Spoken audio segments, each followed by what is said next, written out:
You don't exist. Take a perk and a talk of that shit. Money swallowed like sis. Did it perfect in the kid. Got a billion who sang on my head. Look at better put on the road I just spent. I know we got $1 million. The devil that shit ain't not cheap again.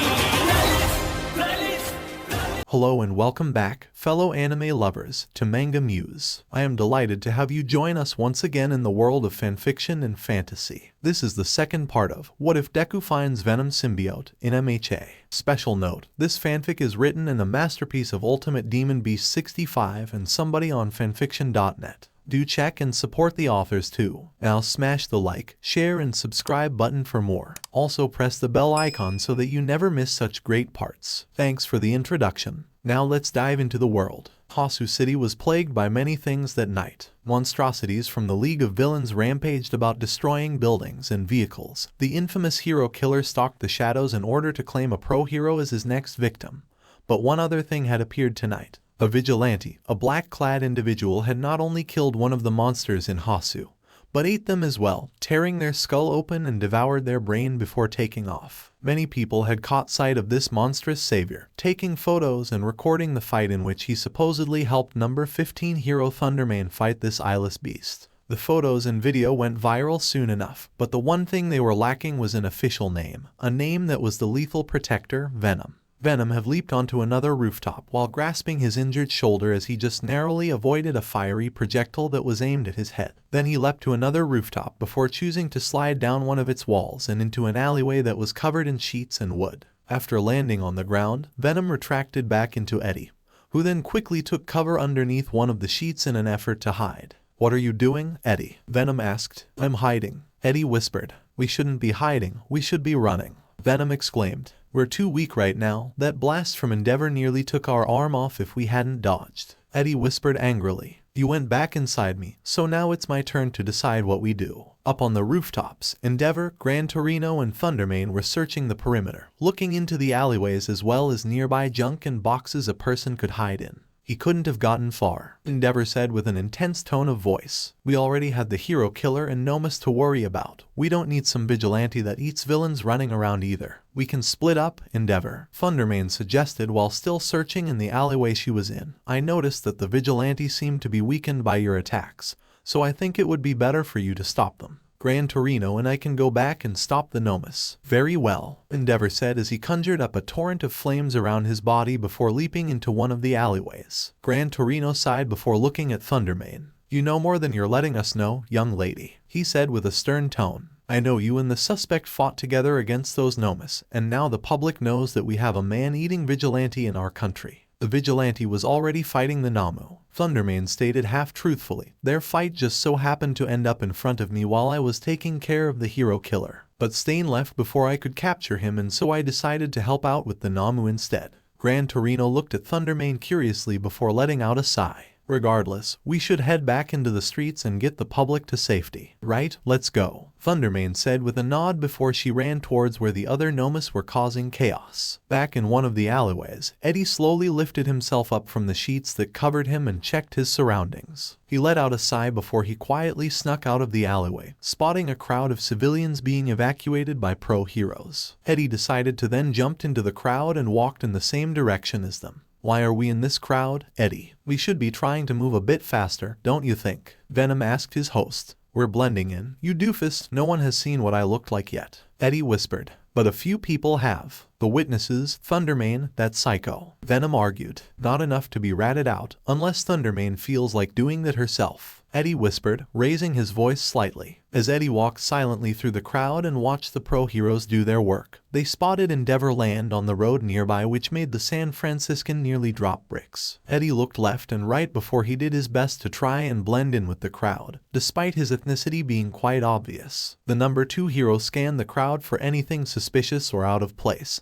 staring with his blue piercing eyes. "The report my agency received said that the vigilante can shift between human and monster form at will, and that they're a foreigner," Endeavor thought out loud. "So what I'm looking for in this crowd is the odd one out." Endeavor then approached one of the pro-heroes that was guiding the crowd to safety. "Have you noticed if any of the civilians in this crowd aren't Japanese?" "No, we haven't seen any foreigners in this crowd," one pro-hero replied. "I assume this is about Vigilante. He defeated and ate one of the Nomus attacking Hosu," Endeavor replied. I was in pursuit and lost his trail. He might have transformed back into his human form to avoid detection. We'll be sure to keep an eye out for him, Endeavor," the pro-hero stated. Endeavor nodded in agreement before he continued his search among the crowd. Eddie tried his best to not attract any attention, but he unfortunately stuck out, with people besides him giving him strange looks as they walked. Eddie then started to subtly move away from the crowd and towards a nearby alleyway. "You there?" a voice called out, which caused the crowd to stop in place. Eddie then turned around slowly as he saw one of the pro-heroes was looking right at him. They were a man wearing a green and black costume that was lizard-themed. "Stay where you are," the pro-hero said as he approached Eddie and looked at him carefully. "You're not from Japan. What are you doing here in Hosu, Gaijin?" Eddie was looking at the pro-hero nervously, trying to think of an answer or comeback. "Hello? Can you even understand what I'm saying, American boy? Let me eat this racist asshole, Eddie." Venom roared angrily before Eddie composed himself in front of the pro-hero. "Yes, I understand what you're saying, sir," Eddie finally answered. "And might I add, that's no way for a professional to be talking to a civilian." "Did you just talk back to me, Gaijin?" the pro-hero retorted in an arrogant tone. "I'm a licensed hero of Japan. I spent years training to save lives, not to be criticized by some uppity smartass Westerner who picked the wrong country to visit." "I'll kill him, Eddie. I'll tear him limb from limb," Venom said as his anger started to boil. "I'm not questioning your authority, man. All I'm saying is this is a different world from back in the day, and that we should be more open-minded," Eddie said before being cut off by the pro-hero. "The embassy is all the way in Minato, so why don't you and the police go there right now so you can fly back to your country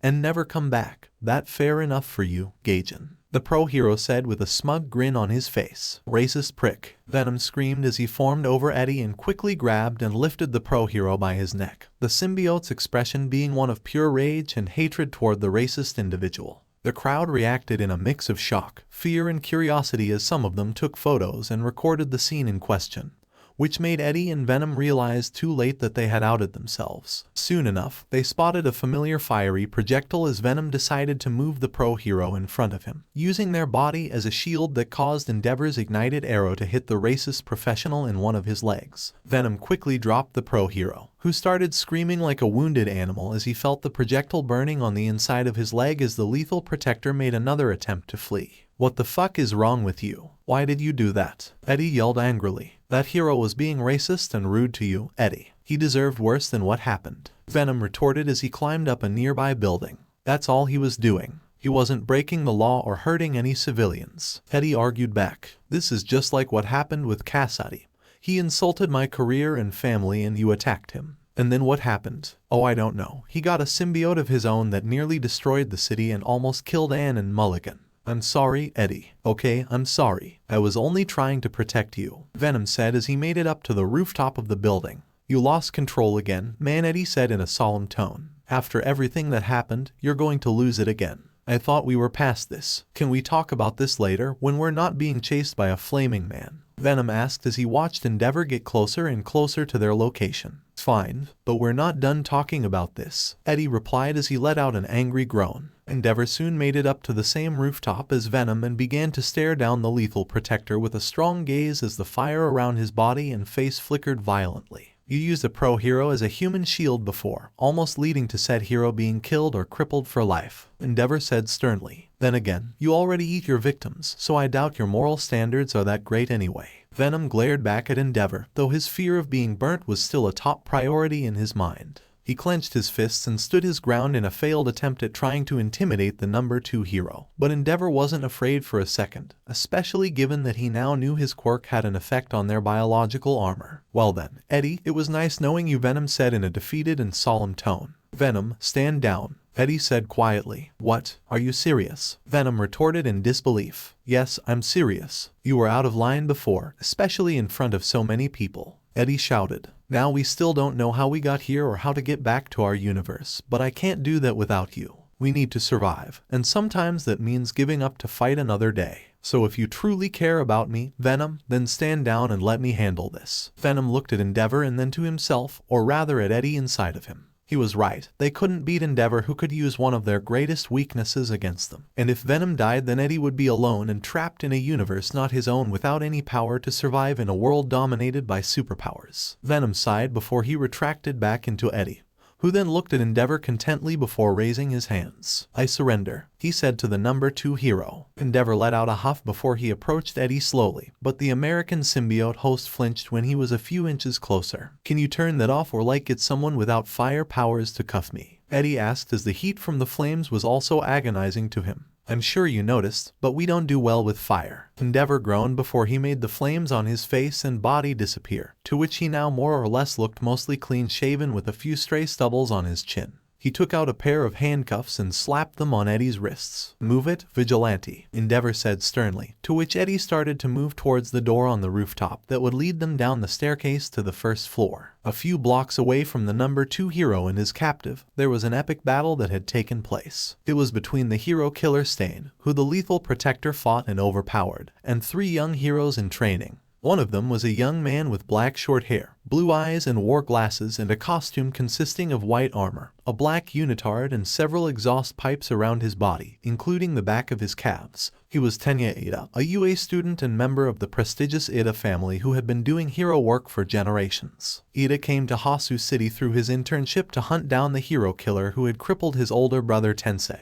the pro-hero known as Ingenium, and wanted revenge. However, not only was outclassed by Stain, he was helpless against his quirk, Blood Curdle, which can paralyze anyone whose blood he licks. Another one was izukumidoriya, who upon taking a train to Shibuya with his mentor Gran Torino were caught up in the attack on Hosu when one of the Nomas crashed their train. He had been worried about Ida ever since hearing of his brother's attack, and upon coming to Hosu he chased after his friend in order to save him from the hero killer. And finally, the other young hero in training was a young man with one half white hair and the other half red, with one eye being brown and the other being blue, though the most notable feature was a large scar around his eye and face where his red hair and blue were, as if someone had burnt it with hot water. He wore a costume that included a blue jumpsuit, white boots and a red and yellow utility belt. His name was Shoto Todoroki, a fellow student of Midoriya and Ida's, who was the son of the number 2 hero Endeavor, who tried to groom Todoroki into a hero capable of defeating and surpassing the current number 1 hero All Might. He also arrived to help after Midoriya had given him his coordinates. The 3 boys had what felt like a fight for their lives against the hero killer, especially in Ida's case, who was down for the count for most of it. He in turn reflected on his thirst for vengeance and realized through the likes of Stain's own words that the path he had chosen was foolish and selfish, especially given how he ignored the pro-hero who was in need of help upon encountering Stain.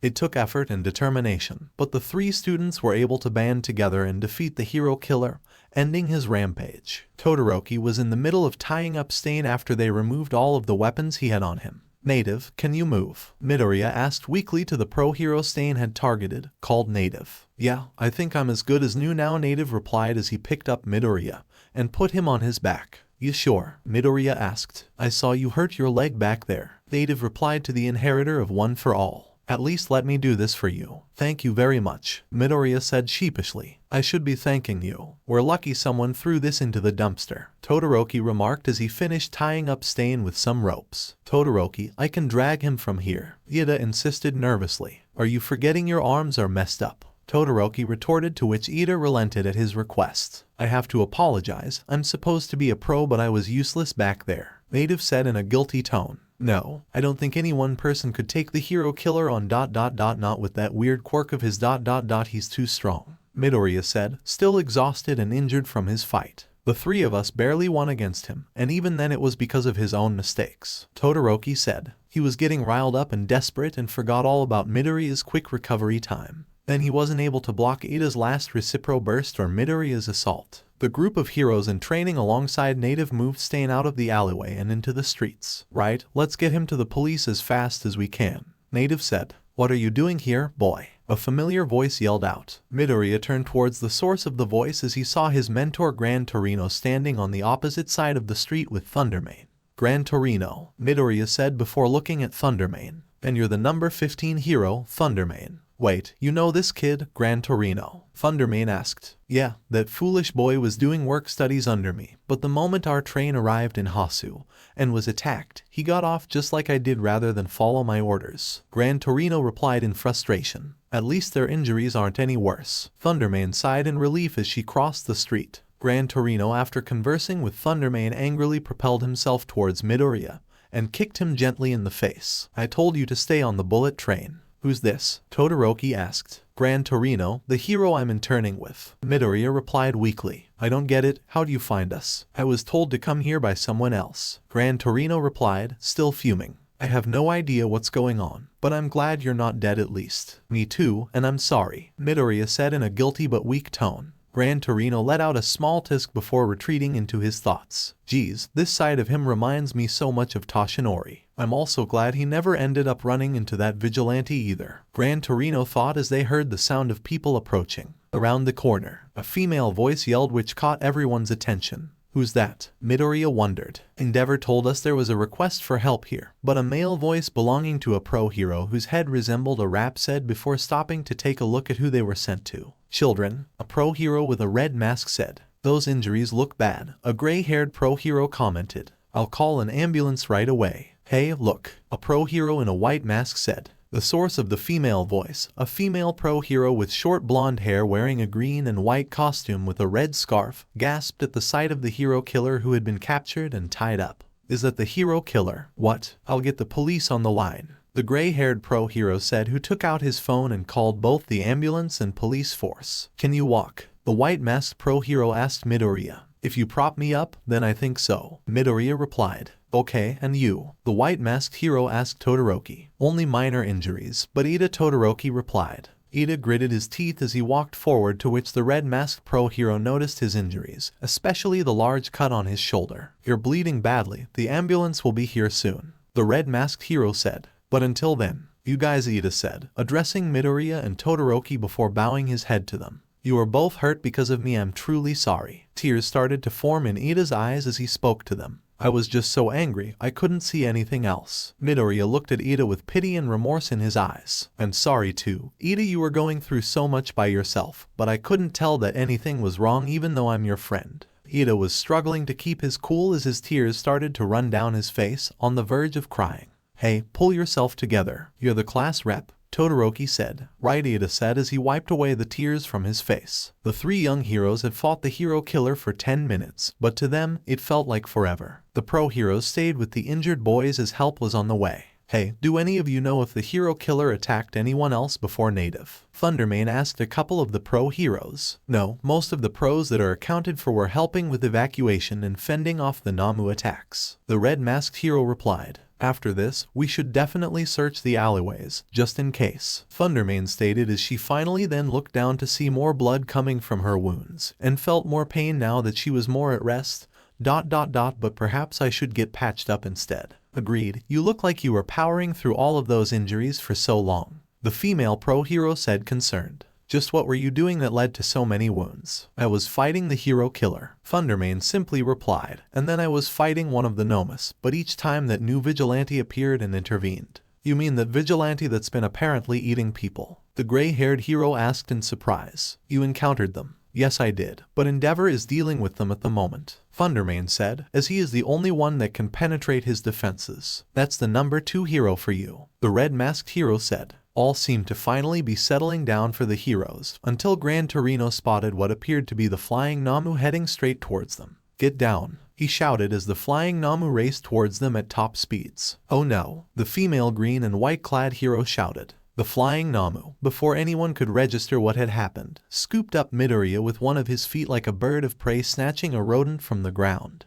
Hey, let go, Midoriya yelled. Midoriya, everyone else exclaimed. It's bleeding. It must be trying to escape. The female hero yelled as some of the flying Namu's blood fell on her cheek. Shoot, if it takes him too high, I won't be able to reach him with my quirk, Gran Torino thought, as it felt the intense gust of wind that the fly Namu had created from its movement alone. Meanwhile, Stain, who had regained consciousness after his fight, slipped one of his folding knives out of his wristband to cut himself loose before leaping up and licking the flying Namu's blood that was on the female hero's cheek. This in turn activated his quirk, Blood Curdle, which caused the flying Namu to be paralyzed as he slowly drifted towards the ground while still holding Midoriya in its foot. The word hero has lost all meaning in this society, Stain yelled as he rushed toward the flying Namu and Midoriya at blinding speeds while cutting the rest of the ropes loose and lunging at them with his folding knife. The world is overrun by fakes and criminals like you that chase petty dreams. Stain then rammed his folding knife into the flying Namu's brain before planting his feet on their back and riding their now dead body to ground, which skidded a few meters before stopping. Stain has also released Midoriya from the Namu's grip while doing so, effectively saving the young hero in training who during their fight he acknowledged as being a genuine hero. You must all be purged, Stain said as Midoriya was visibly now in shock and fear seeing the hero killer was now free and able to rampage once more. Native, who was horrified seeing his attempted killer was free, remembered how the hero killer acknowledged the League of Villains had released these Nomas in the first place while promising to deal with them after he had killed Native. Stain in turn after killing the flying Namu let out a heavy breath of air before speaking once more. Everything I do, he said as he took out his folding knife from the Namu's brain violently, spraying its blood around, is to create a stronger society. Did he just save that kid? The red-masked hero asked. He took him hostage, idiot. The white-masked hero replied. He killed that guy with no hesitation. The gray-haired pro-hero said. Everyone be on your guard. We've got a fight on our hands. The female hero exclaimed as she and her fellow heroes were on guard. Why are you all standing around like fools? The villain must have flown this way, right? A deep male voice shouted, which belonged to the number 2 hero Endeavor. Following behind Endeavor from a distance was Eddie, who was in cuffs and averted his gaze when in view of the pro-hero's flames. You took care of the rest? One of the pro-heroes asked Endeavor. Mostly, things got rough at the end, and I can't take full credit for dealing with all of them either, Endeavor said begrudgingly before subtly eyeing his captive. Who the hell is that, Endeavor? The gray-haired pro-hero asked while pointing at Eddie. This man is a violent vigilante who was responsible for killing one of these monsters that attacked Hosu. I was able to apprehend him and then encountered the villain that had thrown down this street. Endeavor replied. He's also the one that bit Nailgun's head off a couple of days ago. Thundermane added. He did what? A few of the pro-heroes exclaimed in horror. Hold on, Endeavor said as he looked over to where Stain and Midoriya were. Don't tell me that man is. Stain had Midoriya pinned to the ground with one hand as he was trying to catch his breath, only to turn his gaze to Endeavor and the other heroes. He then also spotted that Eddie was one of the people among the group as well. That's the one that overpowered me before Venom, and yet he was also captured by those fakes, he thought before he turned his attention to the number 2 hero. Endeavor, Stain yelled with hate in his voice. Hero killer, Endeavor yelled back as he smirked and lunged towards the serial killer with fire in his hand. Wait, Todoroki, Gran Torino shouted at Endeavor, referring to him by his surname, which made him stop in place. Stain let go of Midoriya as he stood up slowly while his white bandana started to fall off. Midoriya turned his head to glare at the hero killer, but soon his face turned to a look of fear upon gazing at Stain's face with his disfigured nose exposed and a feeling of dread consuming the street itself. You false hero, Stain shouted in rage as his look became more deranged and unstable. The hero killer's presence appeared to be drowning everyone around him in an intense pressure, a feeling of dread, hatred and bloodlust boiling up like a malefic energy force that wanted to kill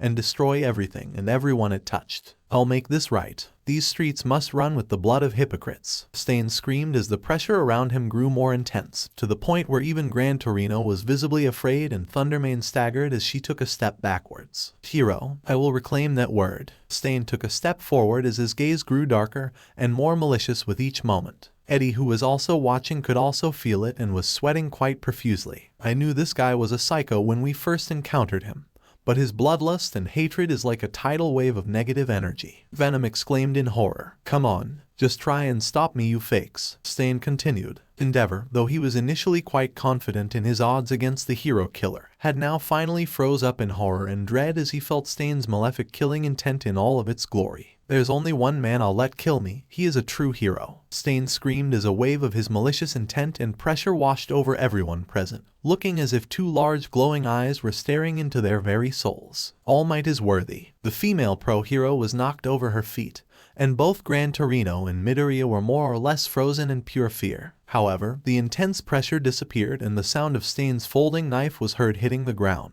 Everyone looked and saw that the hero killer was now standing there, frozen as his eyes rolled back into his head and looked almost as if he was in a catatonic state. I think he's out cold, Endeavor said, finally able to speak. The others were finally able to relax as the intense pressure was gone from the streets, which included Eddie, who tried his hardest to remain calm both out of fear and also to prevent Venom from trying anything reckless like eating Stain. Thundermane had leaned up against one of the nearby buildings with one hand placed on it, trying to slow down her breathing as Stain's dreadful aura had piled on with the fear she had from her near-death experience. That was by far the scariest moment of my entire life, Eddie said, finally speaking, albeit with a high-pitched voice from all the fear that washed over his body. Way to make us sound like a pussy, Eddie. Venom interjected. Don't lie to me, man. You are freaking out just as much as me. Eddie argued. Quiet, vigilante. Endeavor shouted at Eddie. Both you and the hero killer can look forward to being thrown in Tartarus for your crimes. What? Hey, come on, man, I'm not even from here. Eddie exclaimed. The foreigner is right, Todoroki, Gran Torino said to Endeavor. Though his crimes were committed here on Japanese soil, he clearly is an American citizen who needs to be trialed by his own country. That's not what I owe, forget it. It's not like you'd believe my story anyway, Eddie said with a defeated tone.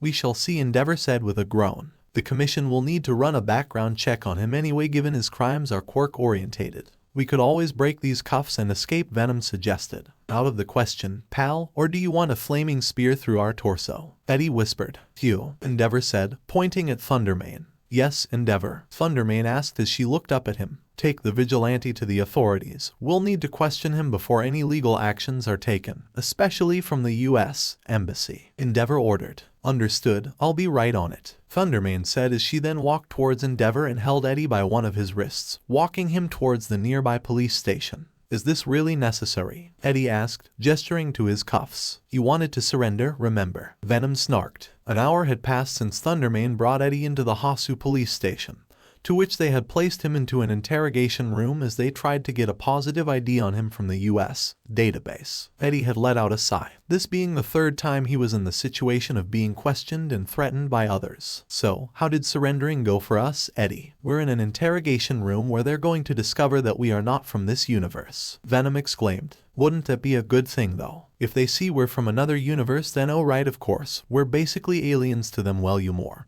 But still, Eddie said, now realizing what his partner meant. From what I know about him is that he is the one that killed Nailgun a couple of days ago in the Yamanashi prefecture, with his quirk allowing him to transform into a large creature with big sharp teeth and biological armor. Thundermane explained to an officer as a paramedic was patching up her wounds. I encountered him earlier tonight because as I was fighting Stain in one of the alleyways, he showed up out of nowhere and intervened, managing to make the hero killer run off. And soon after that, a similar creature from the USJ incident appeared and we had to work together at that moment. But I did report him to other pro heroes after he bit off its head. Me, Endeavor, and Gran Torino gave chase on the rooftops. And during the chase, I found out that he was weak to fire after Endeavor shot out a fireball that flew right by his shoulder.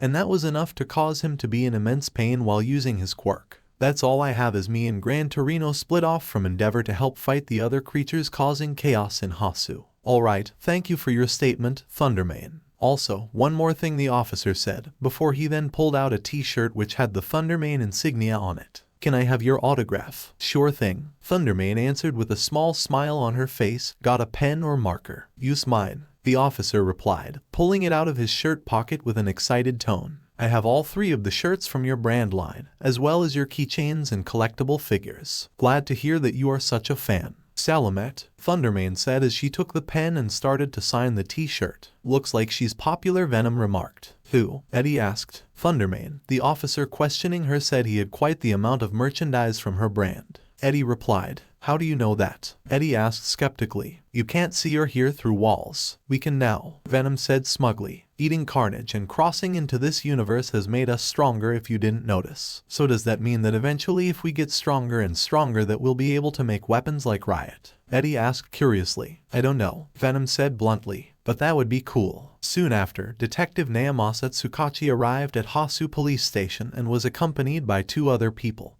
One being the true form of the #1 hero All Might and the other being Nezu, the principal of UA. Hi. All Might was a tall and slender but sickly looking man with tan skin, blonde messy hair with 2 ear-shaped tufts, and blue beady eyes with sunken cheeks and eye sockets, and wore a yellow and brown striped suit with a white undershirt, blue tie and brown shoes. Nezu meanwhile appeared to be some sort of short male bipedal animal with white fur that looked to be a mix between a ferret, dog or cat with a scar over one of his eyes, and wore a white undershirt, red tie and a black vest and slacks with brown high-top sneakers. Thank you for both coming on such short notice, Tsukachi said, taking off his fedora. The minute we heard they apprehended this vigilante, I was quick to call you both given your experience and expertise on quirks and villains. You are quite welcome, Detective Tsukachi, Nezu said in a soft and polite tone. I was intrigued by what All Might had learned from you about this individual, given that it seems to match similar quirks and projects under All for One's jurisdiction. Meaning what exactly? Are you saying that this vigilante is some sort of new Namu?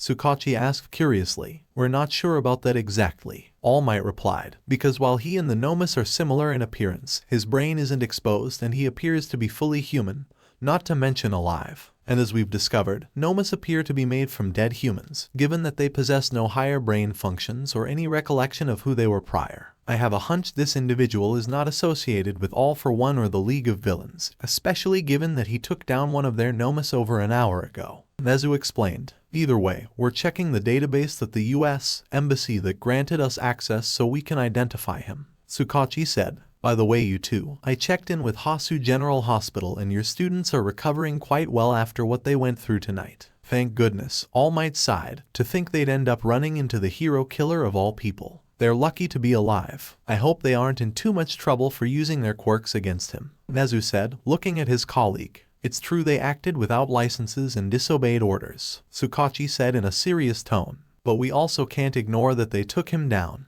Even if the public will never know of the great service they did tonight. A shame, but it what needs to be done, All Might said. Anyway, I assume you want us to be a part of the Vigilante's interrogation. That's correct, if you'll just follow me, gentlemen, Tsukachi said as he led the two towards the interrogation room, passing by Thundermane, who simply waved at them as she was walking towards the exit of the station. The three men first entered the viewing room, allowing them to see Eddie through the two-way glass and allowed All Might and Nezu to look at the individual. Well, just like you said, he is an American, Nezu said curiously. His Caucasian skin, height and facial features are a dead giveaway in that regard. Has anyone been able to identify him yet? All Might asked Tsukachi, who in turn looked at the officer who was currently on the Japan and US databases. We haven't had much luck, sir, the officer admitted. We've tried mugshots, fingerprints, dental records, and birth certificates, but there's nothing matching his description or the driver's license we found in his wallet. What? All Might exclaimed. You mean to tell us that this man has no records or proof of identification in the slightest? Which would mean either he somehow was never documented or recorded legally as a citizen or someone erased his records. Nezu speculated.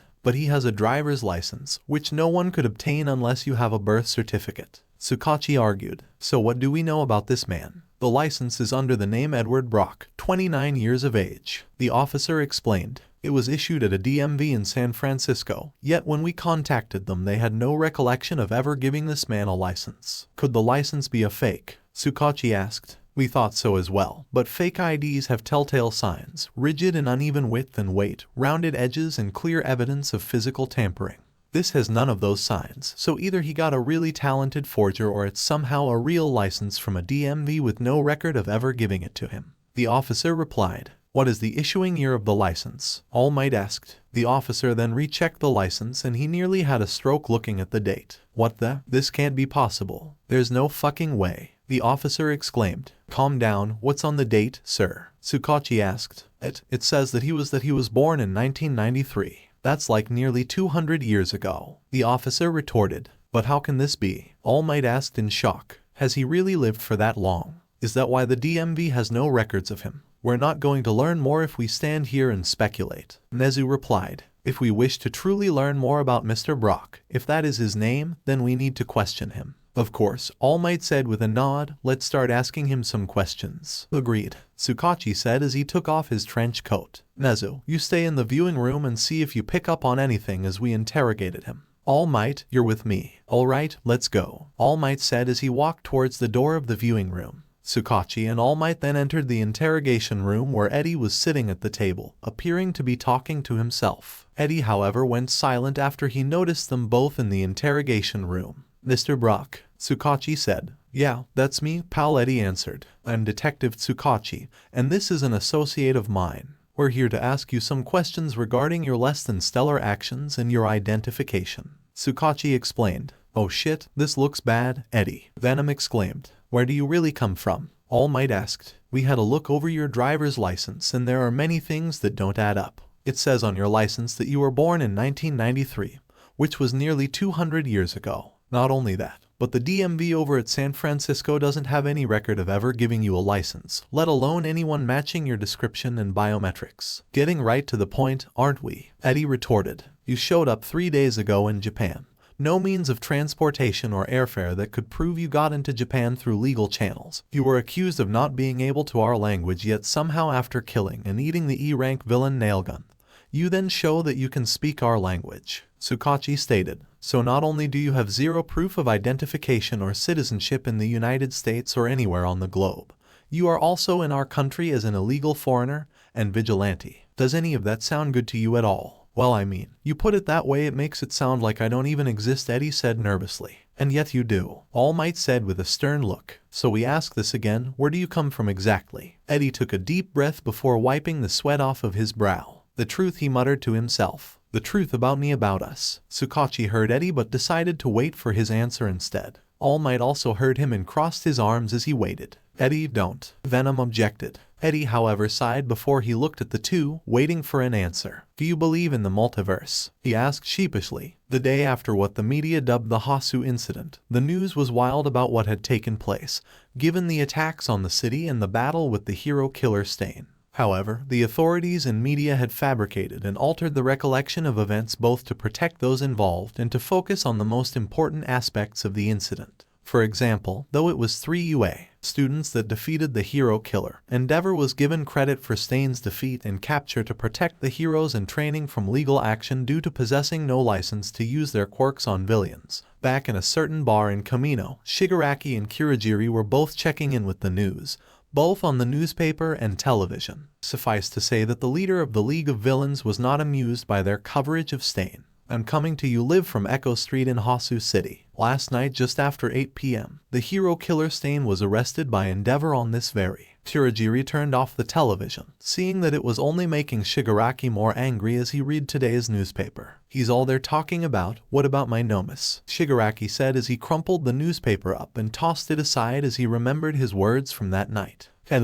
Once this night is over, the world will have forgotten you ever existed. Not only have they not forgotten, but we didn't even make the front page, Shigaraki said, squinting his eyes as his anger boiled. And yet the media has the audacity to say that the League and the hero killer are affiliated with each other. It looks as though that not only has the media chosen to focus on the hero killer, but social media is also speaking about him, especially after an anonymous source who was at the scene uploaded this video. Kurogiri said as he held up his phone and played the video for Shigaraki. The video had imagery and writing about the hero killer, with the title of said video being Kill the Hero, Stain, which then transitions through a blood splatter effect as the narration starts. The hero killer Stain, real name Chizo Makaguro. As a child, he was greatly inspired by All Might's debut. The video showed the photo of his capture by the police, then transitioned through a fire effect to a side shot of his arrest. He enrolled into a private hero high school, but was dismayed by what he viewed as the educational system's skewed understanding of what it meant to be a hero. The scene transitioned into a black silhouetted man, symbolic of Stain, preaching to people in the street only for them to ignore him, in which he showed a scene of him suiting up in his gear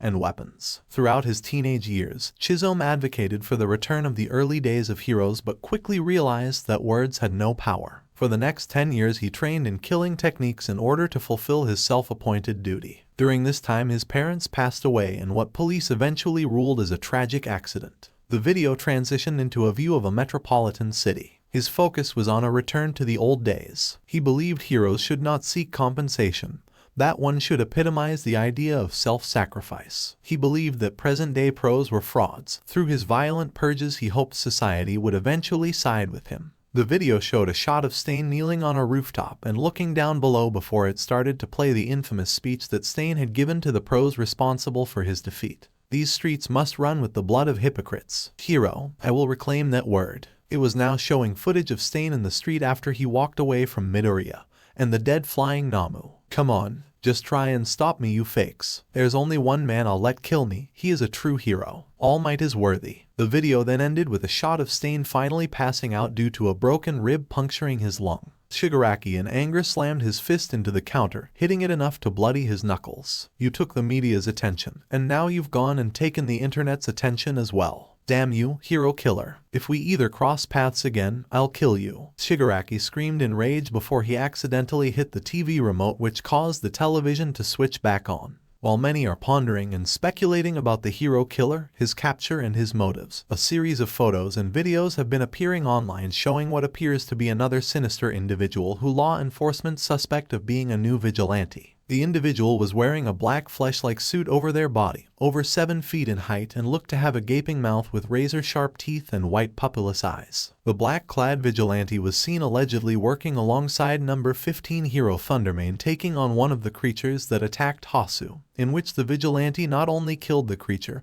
but devoured their brain like a ravenous beast. "Who the fuck is this guy?" Shigaraki said. His eyes widened in surprise at this individual's actions. "He killed and ate one of my nomas, and he's getting the same amount of media coverage as the hero killer. I thought the League had 2 problems to deal with, but now we have 3. Kurogiri, find whatever you can dig up about this vigilante. We need to crush him before he becomes a real threat to our plans." Several hundred miles from outside the city of Tokyo, within a large forest range, there landed something. It was large and metallic but seemed to look biological in form as well, being mostly jet black with vein-like structures and lights surrounding the exterior, and having what appeared to be windows or glass. This was a spacecraft, which started to open up like a ramp on a plane, to which a humanoid shape walked out of the ship, revealed to be the black and green-clad extraterrestrial known as Sleeper, who looked at his surroundings carefully before placing 2 fingers on their head. "I have arrived on Earth in the country where our visitor is the closest," Sleeper stated as they created a holographic display that was starting to pinpoint his target's location.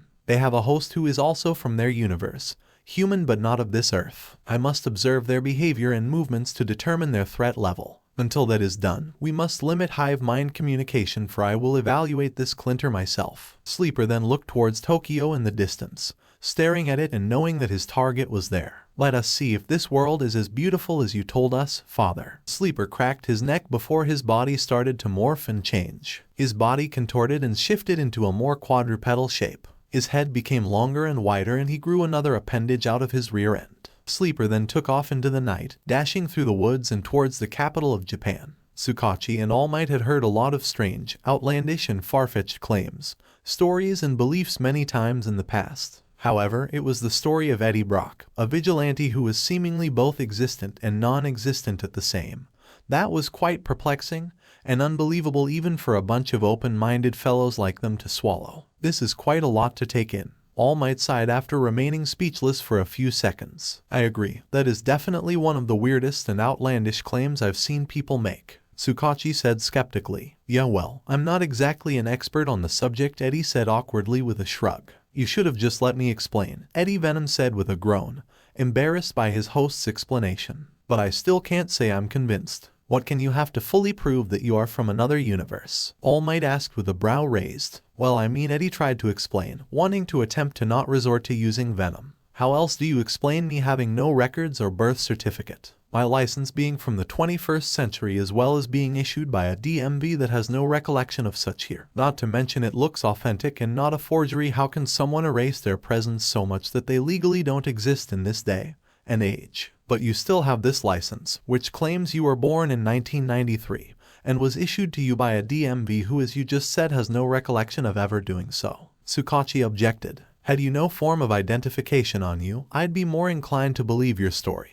But you do, which leaves holes in your story and makes it sound more like you somehow paid someone off to erase all of your records and identification. Do I look like the kind of guy who can afford to have all of his personal information and records removed from government databases?" Eddie argued. "You don't look like the kind of guy who eats people either, yet you have eaten 2 villains since you got here." All Might countered. "Come on, man, don't make me do this," Eddie muttered with a sigh. "Are you threatening us?" Tsukachi asked, narrowing his eyebrows. No, it's not that," Eddie exclaimed. "So then what is it then?" All Might asked, becoming impatient. Eddie sighed before he looked at the detective and number 1 hero. "All right, pal, come on out, but do even think about escaping or eating anyone else," he said, loud enough for Tsukachi and All Might to hear. "Who are you talking to, Mr. Brock?" Tsukachi asked, concerned about their culprit's mental state. "Are you meant to be on medication or prescription?" "Sometimes I wish I was," Eddie replied as something black, flesh-like and oily started to form on his shoulder. "What the?" All Might said in disbelief. "Impossible," Tsukachi exclaimed. His eyes widened in shock and horror as the black mass and tendrils on Eddie's shoulder grew longer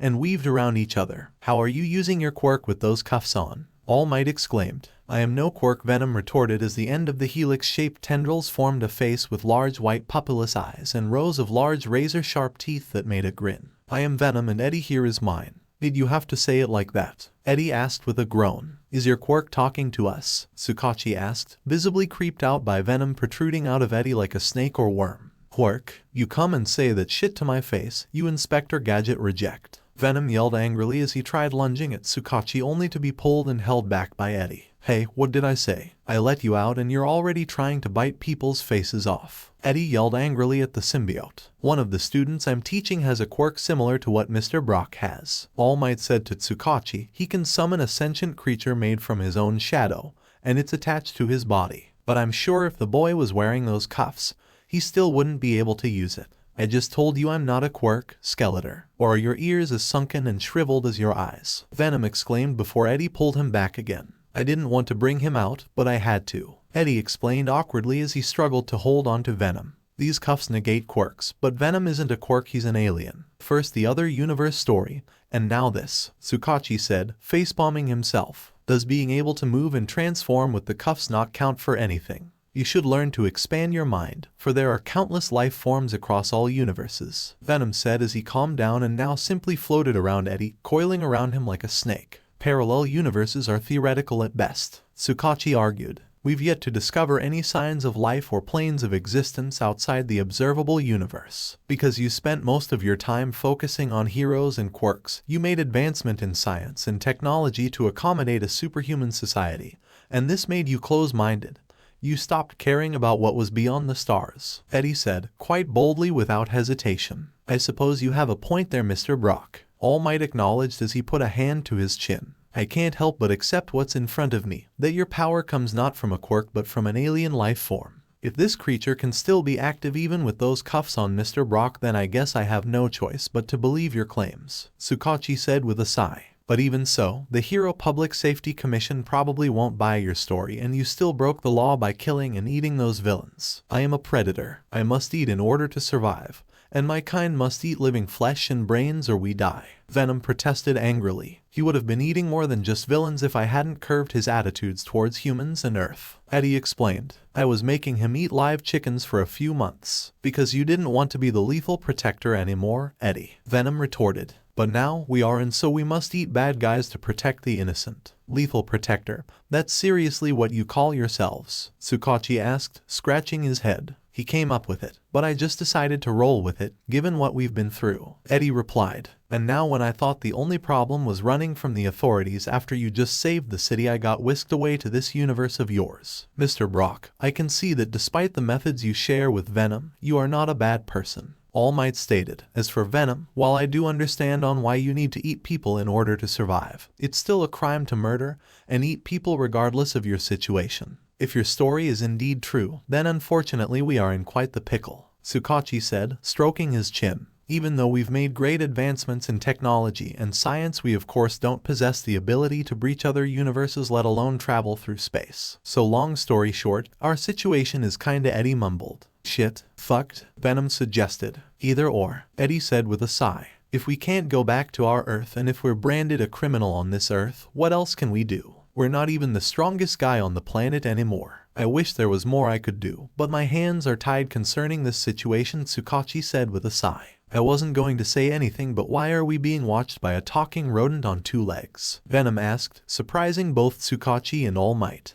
How can you see him behind there? Is that a part of your power as well? All Might asked. Not before, but he learned how to see and hear through walls, Eddie replied sheepishly. I don't know, I'm still learning more and more about these symbiotes. Symbiotes. So Venom here is a symbiotic organism that is mutually beneficial to both of your needs, Tsukachi said with a nod. Well, when he wants to be, Eddie snarked. I kept you alive, didn't I? Venom said in a grumpy tone. Alright, I think I might have an idea to get you out of this predicament, All Might said and looked at the one-way window. Principal Nezu, could you come in here with us? Nezu then exited the viewing room and soon made it inside the interrogation room. That rodent is wearing clothes and shoes, Venom exclaimed bluntly. While quirks are primarily something exhibited in humans, there are rare cases of animals developing a quirk, Tsukachi explained. For me, my quirk grants me human-like cognitive functions and hyper-intelligence, Nezu said as he looked at Eddie and Venom. Both of you are a long way from home, aren't you? Stranded in our universe of superpowers. It seems so, Eddie said with a shrug. Mr. Brock, this is Principal Nezu, head of UA High School, All Might said. That's that fancy hero school we heard about from the news, where they train to be heroes. Eddie asked. That is correct, at UA. We strive to create the heroes of the next generation in an effort to protect the country and the world from villains. Nezu explained. My blonde colleague here is a teacher at the school. Principal, I brought you in because I was wondering if maybe it was time to bring forth your proposal to the commission, given Mr. Brock's situation. All Might said. Proposal? What proposal? Tsukachi asked, confused. The UA Redemption Program. Nezu explained. It is a project I have been working on for a couple of years, a method of allowing villains and vigilantes the chance to either work off their debts to the government or become officially licensed heroes. You can call it UARP, for short. UARP? Eddie and All Might said, raising a brow at that acronym. Are you sure that the commission will approve of it though? Mr. Brock has no information or valid identification in our world, making him an illegal alien in both the figurative and literal sense. Tsukachi said, not to mention Venom's appetite for living humans. All Might added with a sigh. They'd throw me in a maximum security prison and throw this black blob into Area 51 if they saw I was harboring an alien. Huh? Eddie asked. Area 51 was closed down back in 2046 when too many people were starting to be born with quirks. Tsukachi said. That's what they want you to believe. It's Area 51, man. They wouldn't have stopped their secret UFO projects just because the world got superpowers. Venom hissed. For a symbiotic alien, you sure act and sound like a human. All Might sighed. But please, let's get back onto the matter at hand. While we could try and create a cover story,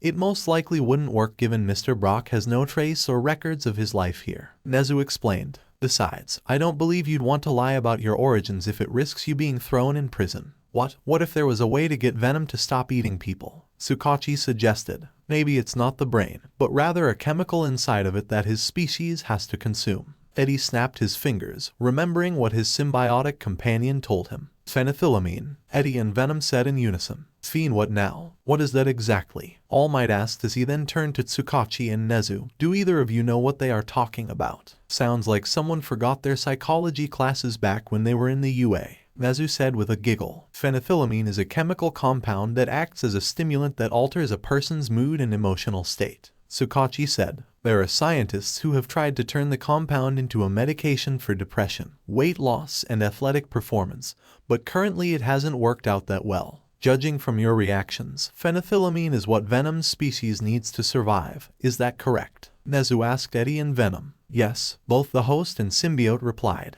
Where would we get this from? And how much is this stuff going to cost? All Might asked. Thankfully, that's the easy part. Eddie replied. Quite right, Mr. Brock. Phenethylamine can actually be found in common places. Nezu explained. Given that Venom goes for the brain and the chemical being spoken about in psychology, phenethylamine is a naturally occurring compound inside the brain, the most potent and fresh source to be precise. It makes sense why he would only eat living creatures given that something that's dead wouldn't produce phenethylamine anymore. Tsukachi added. But there are other sources, like nuts, chocolate, and vinegar. It's that common? All Might asked, surprised. You'd be surprised by all of the shit that your food has in it, especially processed food. Venom retorted with a laugh. Way to make us sound incompetent when it comes to our own food. Tsukachi said awkwardly. But like, maybe if I just get some nuts and chocolate he'll be able to survive and not have a craving for brains anymore. Eddie said, awkwardly scratching his head. No, I only eat chocolate from Mrs. Chen's shop. Venom yelled, sounding like a fussy child.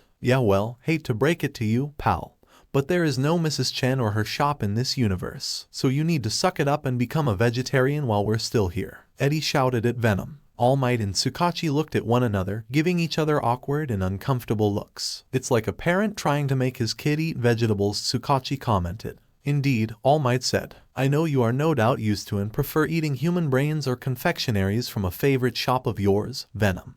But you are a symbiote and therefore need to adapt in order to survive. Nezu explained. Cooperate with us, and you have my word that I will search for a way to get you both back to your universe. How? Your Earth isn't that advanced. Inspector Gadget over here said so himself. Eddie argued. Seriously, you too? Tsukachi said with a sigh. Maybe not on the surface, but I have connections from my past that might be developing the interdimensional technology that you seek. Nezu replied. My time as a lab experiment revealed just how secretive mankind truly is when it comes to what they know about life and the universe. So there might be some sort of life foundation-like organization out there, Eddie said, nodding a few times. Yeah, maybe this could work. So do you think that you can help us out? If we get the principal's plan approved, then you won't end up behind bars and your space blob won't be sent off to be experimented on. All Might said. Well, pal, can I count on you to do this with me? Eddie asked Venom, who looked away from his host like an upset child. Venom looked back at Eddie before looking at the others before letting out a frustrated growl. Fine,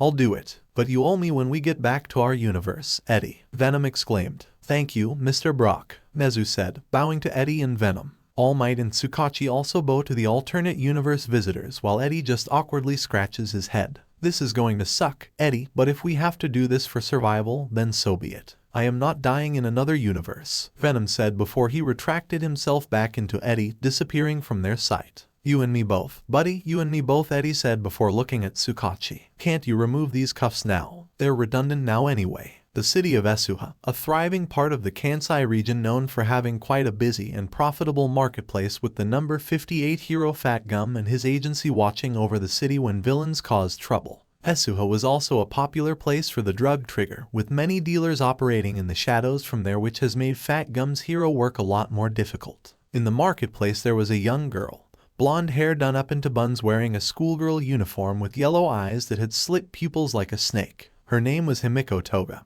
and though at first glance she looked like a cute young girl, deep down Toga was a sadistic killer with a taste for blood. Toga, however, was not feeling like herself completely. Her body was sweating profusely, and her heart was beating quite fast as he did her best to try and remain calm as she darted her eyes around the marketplace, smelling the air around her as what she felt was an intense feeling of hunger. Damn it, why am I so hungry all of a sudden? I just ate an hour ago and yet my stomach and throat are killing me, Toga said before she spotted a young man nearby, which made her heart pound faster. With a half-hearted grin, Toga then tailed the young man, fighting this urge that was enveloping her senses to just pounce at her target and tear them open in front of all these people. But Toga was smart and stealthy. She killed only when she could get away with it and when others weren't looking. Toga, however, stopped in place when her stomach growled loudly, making her blush as nearby people turned to look at the supposedly cute and innocent girl. Are you okay, miss? One of the bystanders asked Toga. Do you need to see a doctor or something? Another bystander asked. And no, Toga replied, holding her hands up.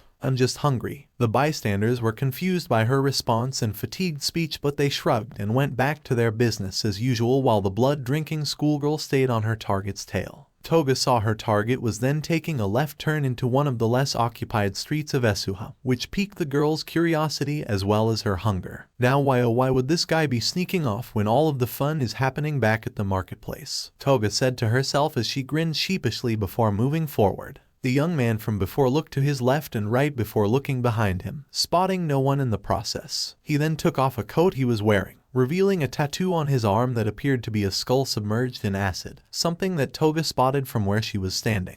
Trigger dealer, Toga remarked before grasping her head as the sensation and hunger was growing stronger. Get it together, Toga will feed soon, real soon. The young trigger dealer then reached for something in a pile of trash nearby, to which he pulled out a briefcase and then quickly moved over to the opposite street, where a group of young people, most likely thugs and junkies, were waiting for him. Were any of you followed? The dealer asked in a serious tone. No, sir. I made sure of it. One of the thugs replied. Nope, another said. The dealer let out a sigh of relief. You have no idea how hard it's been.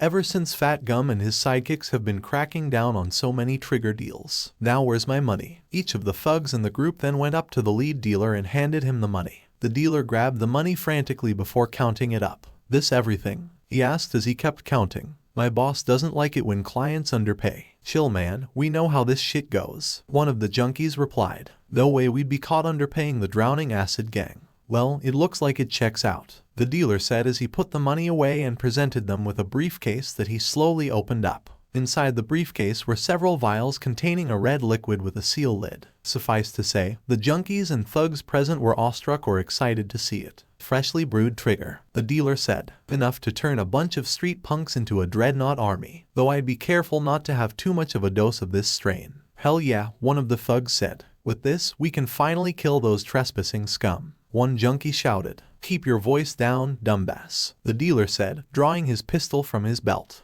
Do you want to bring that fat bastard and his sidekicks down on us? Toga had gotten much closer, though she was still far enough away to not be stopped. As she got closer and closer, her instincts were screaming and aching for her to try and attack, to try and catch her prey. Can we take them now or? A junkie asked, trying to take the vials. Hold it, one of the thugs said as they darted their eyes around the area. Anyone hear that? What is it? Another thug asked. Sounds like crying. Another one said. The dealer closed his briefcase and drew his pistol again and went to go and take a look. Should we go with him? The eager junkie asked while eyeing the briefcase. I think he'll be fine. One of the thugs replied, we'll probably tell whoever that is to go somewhere else. I dunno, but it's not that big of a deal. The dealer could hear the crying sound much louder now as he felt he was getting close. As soon as he heard the crying again, he drew his pistol in the direction of the noise but saw what he believed was a young schoolgirl in a pile of trash and rubble. She sounded like she was in distress. Hey, what are you doing here? This isn't the place for a girl like yourself, the dealer said as he walked closer with his pistol traded on her. The girl seemed to keep crying as she got closer and closer. Look, I don't have time for this shit, girl, so I suggest you go back to the marketplace, the dealer as he was close enough to touch her. Hey come, I don't have time for this sh. The girl then leaped onto the dealer and plunged her knife into his shoulder, causing him to fire his pistol frantically as he fell over. The girl, who was actually Toga, took her knife and kept violently and rapidly stabbing at his body, mainly his neck and torso. Her eyes dilated, and she thrusted and swung her arms like a wild animal as she stabbed the now screaming dealer to death. What the hell is going on over there? A thug asked as he and the others heard the dealer's screams, ready to use their quirks as they cautiously walked over to the source of the violent noises. Toga began to frantically clamp down on the dealer's wounds and drank his blood, rapidly slurping and sucking it up like a predator or scavenger feasting on another animal. She switched to another wound and began drinking blood out of it too. What's gotten into me? The more I drink, the more I want, Toga thought as she went to the next wound for another round. A couple of thugs then turned the corner in horror, seeing a schoolgirl drinking blood from the dealer who was mangled and had large open wounds around his body. What the fuck? This girl is a fucking vampire or some shit. A junkie yelled terrified. One of the thugs had made metal spikes grow from his knuckles before running towards Toga and tried to stab her in the stomach. And another that was closer to Toga took out his knife and stretched his arm out to try and slash at her. Toga intercepted the man's stretched arm, grabbing it and then plunged her own knife into their wrist before proceeding to tear their hand clean off, spraying blood in her face before she dodged the other man's metal spikes attack and threw the severed hand of his ally at his face. The thug was blinded by the blood from the hand, while the hand also hit him in the face, while the other thug retracted his arm and screamed as he felt the immense pain of his hand being chopped off. The eager junkie, who was now furious at the fact he won't get his vial of trigger, stepped up while pushing the amputated thug away, and exhaled a breath of frost and icicles at Toga. Toga, however, dodged the cold breath with a hop and a skip before she took out another knife from her cardigan and threw it at the junkie's chest. Shit, that was close to piercing my lung. The junkie thought frantically as he then inhaled and took in a deep breath before exhaling another barrage of ice.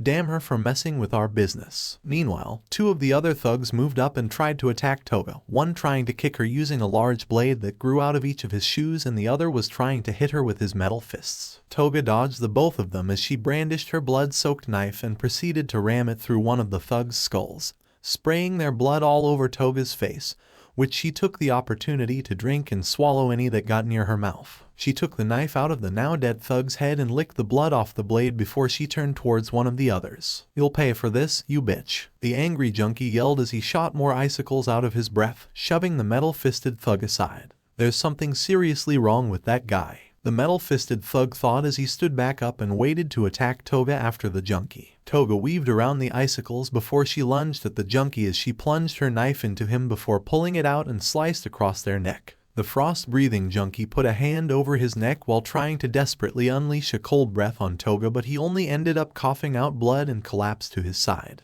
The metal fist thug then quickly took his opening and tried to punch Toga. Toga was sent flying into a nearby wall by the thug's metallic punch, causing her to cough out some of the blood she drank. Damn it, I thought I could dodge that, Toga said as she tried to stand back up. The thug that was blinded by the blood earlier started to drag the wounded junkie away from the fight, while the amputated thug picked up a broken pipe and extended his other arm to hit Toga. And the metal-fisted thug ran up to her and went for another punch, but this time he aimed for her head. Suddenly, something long and thin shot out of Toga's body and pierced the metal-fisted thug in the chest while Toga's body was pushed forward by something to avoid the pipe. Each of the low-level criminals saw what looked to be a red tentacle that was impaled through the thug before it then retracted back into her and tore through his chest cavity as blood spilled out like a leaked pipe or cracked rock. The metal-fisted thug kneeled to the ground as he was unable to stand up, and all that could be left from his mouth was blood and grunts of pain, feeling the effects of the hole in his chest. What the F was that? The amputated thug exclaimed in horror of what just happened to the other thug and retracted his arm. He wanted to run away, but he was taken aback so much that it's like his feet are stuck to the ground. Die. The other junkie that stood behind the others yelled while shooting his gun at Toga. However, Toga swiftly dodged the shot before she lunged at the junkie with her knife, which transformed into a red blade which was rammed through their neck, oozing blood that Toga drank up. After that happened, the amputated thug had finally built up enough courage to turn around and sprint further into the alleyway, dropping the pipe he held. However, he then fell to the ground as one of his legs was sliced clean off by a red sickle-shaped appendage, spraying blood onto the dirt and gravel. He screamed in pain and was terrified as he turned his head around to see the stretched red sickle come from Toga. Refocusing on his own escape, he quickly stretched his arm upwards and grabbed onto a nearby ledge, lifting himself up to try and get away by going to the rooftops. Toga was about to go and chase after the thug, but she then collapsed onto her knees as her body felt overwhelmed. Her heart was racing, and the desire to feed was huge, though she grasped her head in pain, trying her best to not faint. Hey ha ha ha ha ha. Toga's laughter was high-pitched and loud, though her voice started to distort and shift almost as if she was possessed by a demon. The Hero Public Safety Commission, the organization responsible for legalizing the use of quirks for crime fighting and law enforcement. The HPSC approves and sanctions hero licenses that many young heroes in training will receive should they pass the Provisional Hero License exam and meet their expectations. Though they are mainly seen as a force for good and help pro-heroes in the world of law, they have been known to take rather dubious or outright amoral actions to preserve their existence, something that few see as cowardly or paranoid on their part. Nezu and All Might had arrived at the main building of the HPSC in Tokyo, where they pleaded their case for the UARP to be approved and to have Eddie and Venom be the test trial for the program. Nezu, do you realize what you are saying? One of the commission officials asked. I am well aware of what I am speaking of. Nezu replied. You believe the vigilante's story about him being from another universe and being host to an alien life form that gives him his powers. Another official asked skeptically. The powers he has displayed bypass the cuffs used to negate quirks, even dampening some mutation quirks as well. From our perspective, Mr. Brock has a transformation quirk, something that should be negated by the cuffs, and yet it manifested despite him wearing them. You can look at the footage from the interrogation room and clearly see this. Nezu explained. Maybe the cuffs were faulty, one of the officials suggested. You're accusing law enforcement of using faulty equipment when dealing with a supposed dangerous individual, sir. Nezu asked. Plenty of people can testify that those cuffs were quite operational. Detective Tsukachi even removed the cuffs from Mr. Brock and placed them on one of his officers. Their quirk was instantly nullified. Then wouldn't this be even more of a risk? Especially given how they have eaten 2 villains since they arrived here. A female official said with a stern look. The alien life form's primary diet is composed of the compound phenethylamine, which, though it's more potent in living creatures, is in various foods which can be used to ensure the creature survives and doesn't develop the urge to feed on the living. Nezu explained. Furthermore, I have the full support and permission of both Mr. Brock and the alien creature should this program be approved to compromise with this new diet. Of all the villains and vigilantes in Japan, why this man-eating foreigner? Another one of the officials asked. Because that man-eating foreigner, as you put it, has nothing in this world, and if anyone deserved to be free, and to have the chance to right his wrongs, it's Mr. Brock. Nezu replied. You once believed I couldn't be trusted to run a school due to my past as a test subject in which you believed I would use my quirk to try and enact vengeance upon humanity for my torture. But I have become an ally of mankind and understand that not every human is a monster and that I was not your enemy. I beg of you, Hero Public Safety Commission, don't let this man become our enemy too. The commission officials then began to speak amongst each other while Nezu then looked to All Might. You've been awfully quiet since we arrived. What is on your mind, All Might? Oh, nothing much. All Might replied before looking up to everyone else. I just didn't think we would be telling the commission the whole truth. Any cover story or half-truths would make them less inclined to approve the program. Nezu explained. Remember that it was once thought that animals could not have quirks, but then I was born and it changed how mankind understood the phenomenon. So maybe it's time we accept the fact that there exists life beyond our world, beyond our universe. Nezu, upon further discussion we have elected to do. You're approved, a female voice said, gaining the attention of the officials and Nezu. The voice belonged to a middle-aged woman with ash blonde hair in a business suit, making the room fall silent in her presence. She was the president of the Hero Public Safety Commission. Ma'am, one of the officials said, shocked. Surely you can't be serious about approving this, another official said in disbelief. Though I may not know the complete story,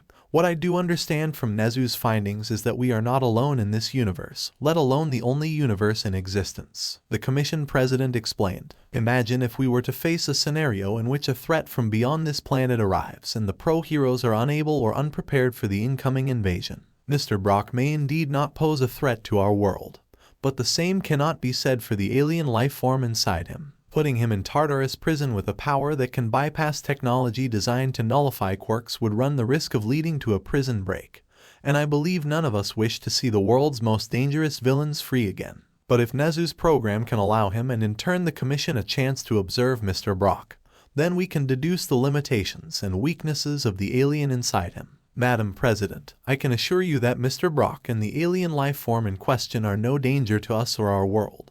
They have willingly agreed to this program as well as changing their dietary lifestyle to ensure they do not eat anyone else. Nezu explained. But what if they are? Or rather, what if their presence creates an even greater threat? I will not risk the lives of pro-heroes and UA staff and students unless we have a contingency should the situation demand it, the commission president stated. Your program will be approved, Nezu, but on the condition that you will report back to us each week on Mr. Brock's actions and behavior. Do we have an understanding? Nezu was about to say more, but then he looked to the ground with a sigh before answering her. As you wish, ma'am. Good, you are dismissed. Mr. Brock is now in your custody. Do not let us down, Nezu, the commission president said. Of course, Madam President, Nezu said, as he bowed to the commission president before he and All Might left the building. I'm not sure how to feel on reporting back to the commission for this. All Might sighed. I don't like this either, All Might, but sometimes we have to compromise in order to achieve our goals. Nezu said, we will do our best to try and make sure the commission can't brand him the enemy. Do you think it's possible that there is a way we can send the two back home? All Might asked. I do. I already have several leads in that regard.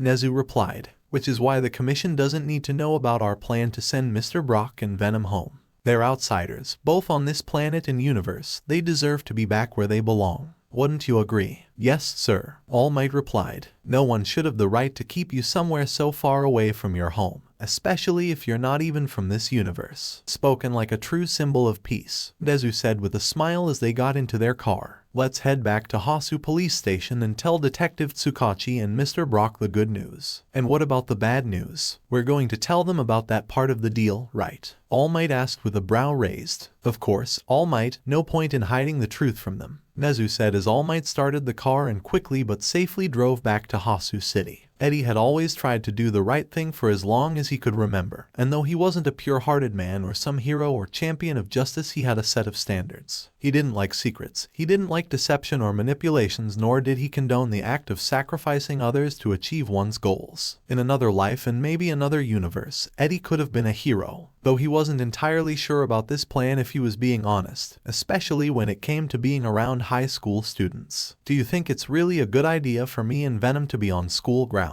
Eddie asked, as he was sitting in the backseat of a car. Well, you're mostly going to be watching the pro heroes on campus, observing their day-to-day work, and even sitting in and looking at their classes. All Might replied. I'm sure Venom won't be needed that often unless Nezu says otherwise. Yeah, but he gets restless if I'm just sitting down all day. Eddie commented. It's like a dog. Dogs need exercise. Do you just compare me to a dog, Eddie? Venom asked, popping out of Eddie's shoulder and shooting him a glare. There are facilities and training areas you can use in your free time to give Venom some exercise if that helps, Nezu suggested. And what if he gets, I don't know, too excited? Eddie asked. Eddie, do you not trust me? I wouldn't eat children. Eddie, I'm not a monster, Venom exclaimed. There is a big difference between what you would do and what your instincts compel you to do, Eddie replied as he stepped out of the car. I don't like this any more than you do, but I'm not going to prison. Just be sure to keep him in check, All Might simply replied as he also got out of the car. Got it. He'll stay hidden when he's not needed, Eddie said, moving his arms frantically. We should head inside, as we'll need to hold a staff meeting before classes begin today, Nezu said, who also got out of the car and headed towards the gate. Eddie sighed again before putting his hands in his pockets. He had also been given new clothes, as he had spent several days in the clothes he was brought here with and had no time to change until now.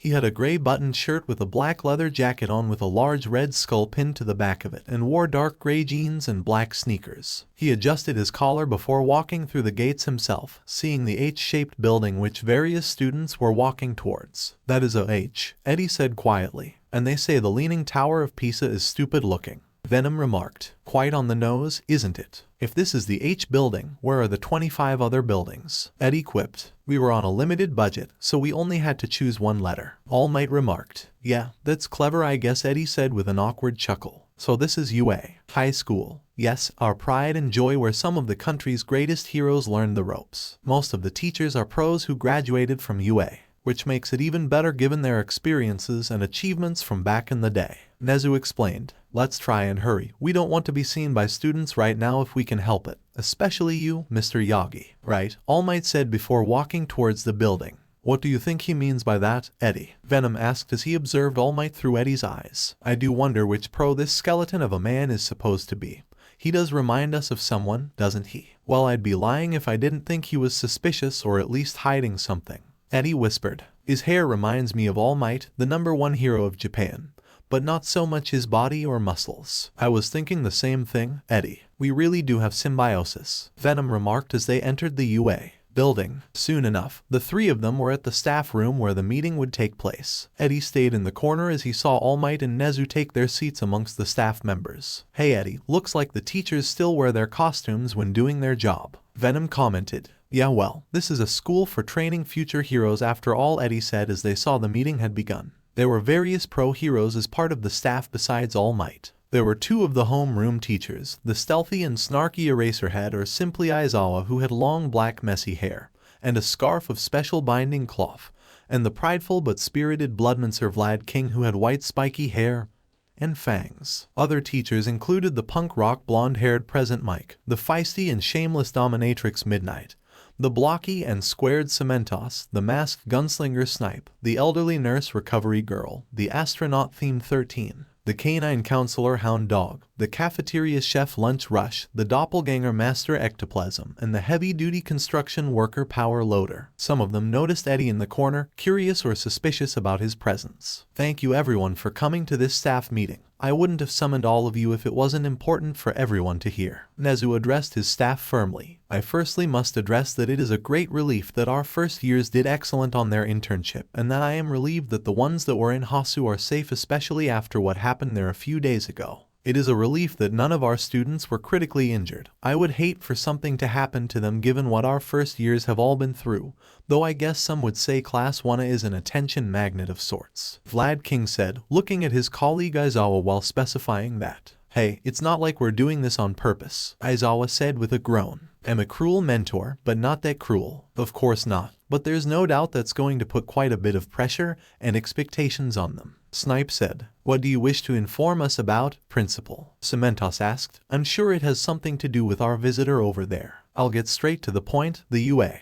Redemption program has been approved by the Hero Public Safety Commission, and starting today will be its first trial run, Nezu explained before stretching his arm out to point towards Eddie. This is Edward Brock, who has agreed to be the program's first candidate. Our first candidate is an American. Shouldn't we be testing out this program on one of our own country's criminals? Present Mike asked skeptically. This is Mr. Brock's presence that actually allowed the UARP to be approved, Nezu replied before he held up a file. This file contains everything we currently know about Mr. Brock and his situation, so please go over it when you have the chance. To put it simply, Mr. Brock is to observe your classes and training, but do not allow him to participate in said training unless fully supervised at all times. If that's all we have to do, then this should be easy enough, Aizawa said, crossing his arms. Yeah, about that Mr. Brock, do you mind if he comes out for a second? All Might ask sheepishly. You really think that's a good idea? Eddie retorted. What do you mean by that? Who's coming out? Midnight asked with a brow raised. I will only allow it this one time, Mr. Brock, All Might replied before turning to Nezu. Go ahead, Mr. Brock, Nezu said in approval. Eddie sighed before holding his hands together as the black organic matter sprouted from his shoulder to form the serpent-like form of venom, startling a few of the staff members. Heyo, how's it hanging, pro heroes? Venom shouted excitedly. Looks like we're on the same team. Huh, did his quirk just talk to us? Present Mike exclaimed in surprise. That's nothing that impressive. One of my students has a sentient quirk as well, Aizawa remarked dryly. Quirk? Take that back, Venom yelled angrily before Eddie grabbed him by the neck. It's a long story, maybe just read the file, Eddie said, struggling to hold Venom back. I won't hold you all from your responsibilities for too long, Nezu said. I would just like for someone to volunteer in whose class Mr. Brock will observe first. I can take him and have him under my watch first, All Might said as he then gestured to Eddie to follow him as he opened the door. Eddie gestured at himself before he then awkwardly stood up and headed out of the room with All Might. I'm sorry, Mr. Yagi, was it? Yes, that's one name I go by, All Might replied as they walked down the hallway. What else do you go by, Skeletor? Venom asked as he popped out of Eddie's shoulder. Since you are going to be a part of the school now, I guess you should know this about me as well. All Might sighed, ignoring Venom's remark. I am also known as the #1 hero,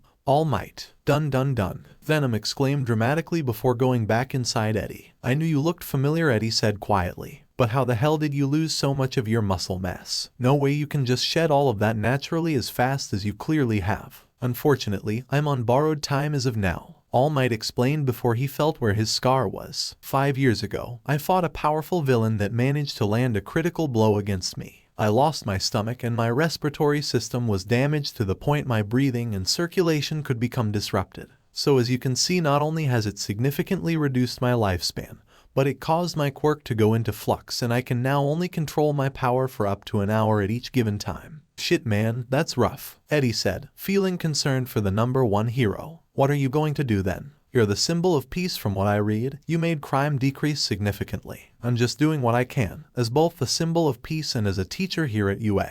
All Might replied. How noble, Venom said sarcastically before being shushed by Eddie. If you say so, you've been at this gig longer than I have, Eddie commented. Let me change first and we'll head down to Field Gamma, All Might said. You'll get to see the students of Class 1A in action. Class 1A, they're good I guess, Eddie asked curiously. We learned a fair bit from ... Yeah, I'm not going to say that out loud, but we learned a bit about your universe, but I guess Class 1A is special. Because that doesn't sound wrong at all, Venom remarked. They have more experience when it comes to fighting villains, All Might replied. A few months ago, they were attacked at USJ by a group known as the League of Villains. Yeah, we heard about those guys, like some Legion of Doom type deal, a villain team, Eddie said, crossing his arms. Anyway, you should go and get ready. Don't want to keep your class waiting. Right, wait for me, All Might said as he went off to find the locker room to change into his costume. Eddie waited for the #1 hero outside of the locker room for a few minutes before he saw the door to the locker room open. All Might came out and was now looking like his large muscular self. His hair was slicked back minus 2 large tufts of hair that resembled ears, and he wore a blue, red and white full-body costume that had clear American inspiration with the color palette and design. Around his waist he wore a gold belt that had a silver buckle with red eyes, while his forearm sleeves were colored in gold and had spiked fins on the sides of his arms, and his feet were covered in shin-length gold boots trimmed with white and red accents. Not bad, patriotic, but not bad, Eddie remarked. Why thank you, Mr. Brock, All Might said with an energetic and loud tone. Just call me Eddie, Eddie said awkwardly. We should get going. Of course, let's not waste any more time, All Might said as he then started to speed walk out towards Field Gamma. Wait up, why are you walking so fast? Eddie shouted as he went after All Might. Field Gamma was a large training area on UA High's grounds which looked to be an industrial site covered in factories, pipes and silos. It was useful as both a hazard and obstacle course for improving physique and navigation when acting as a hero. All Might and Eddie made it outside where Class 1 was waiting for them, with 3 of the students being familiar faces to the symbiote host, Midoriya, Ida and Todoroki. However, the other children were not anyone that Eddie was familiar with. The other students of Class 1 were as followed: the allegedly French and stomach laser spewing Aizawa, the pink and energetic acid slinger Ishido, the amphibious nice girl Asui, the bubbly and headstrong gravity-padded Uraraka, the tail-clad martial artist Ajiro, the electrifying dork Kaminari, the manly Kirishima with his rock-hard defenses, the soft-spoken and shy animal whisperer Koda, the sugar-powered Sato, the chimeric and freakazoid Shoji, the punk rock girl Gyro, the tape-dispensing Zero, the avian hybrid and shadowmancer Takoyami, the invisible girl Hagakure, the short-tempered and arrogant prodigy Bakugou, the perverted and diminutive Mainta, and the studious and elegant Yaoyorozu. So these are all of the students. They look pretty flashy in their costumes, Venom commented. They all look like they're straight out of Comic-Con, Eddie whispered. I am here, All Might greeted. Hope you're ready to return to our lessons. Today is hero basic training. Feels like I haven't seen you in a while. Welcome back.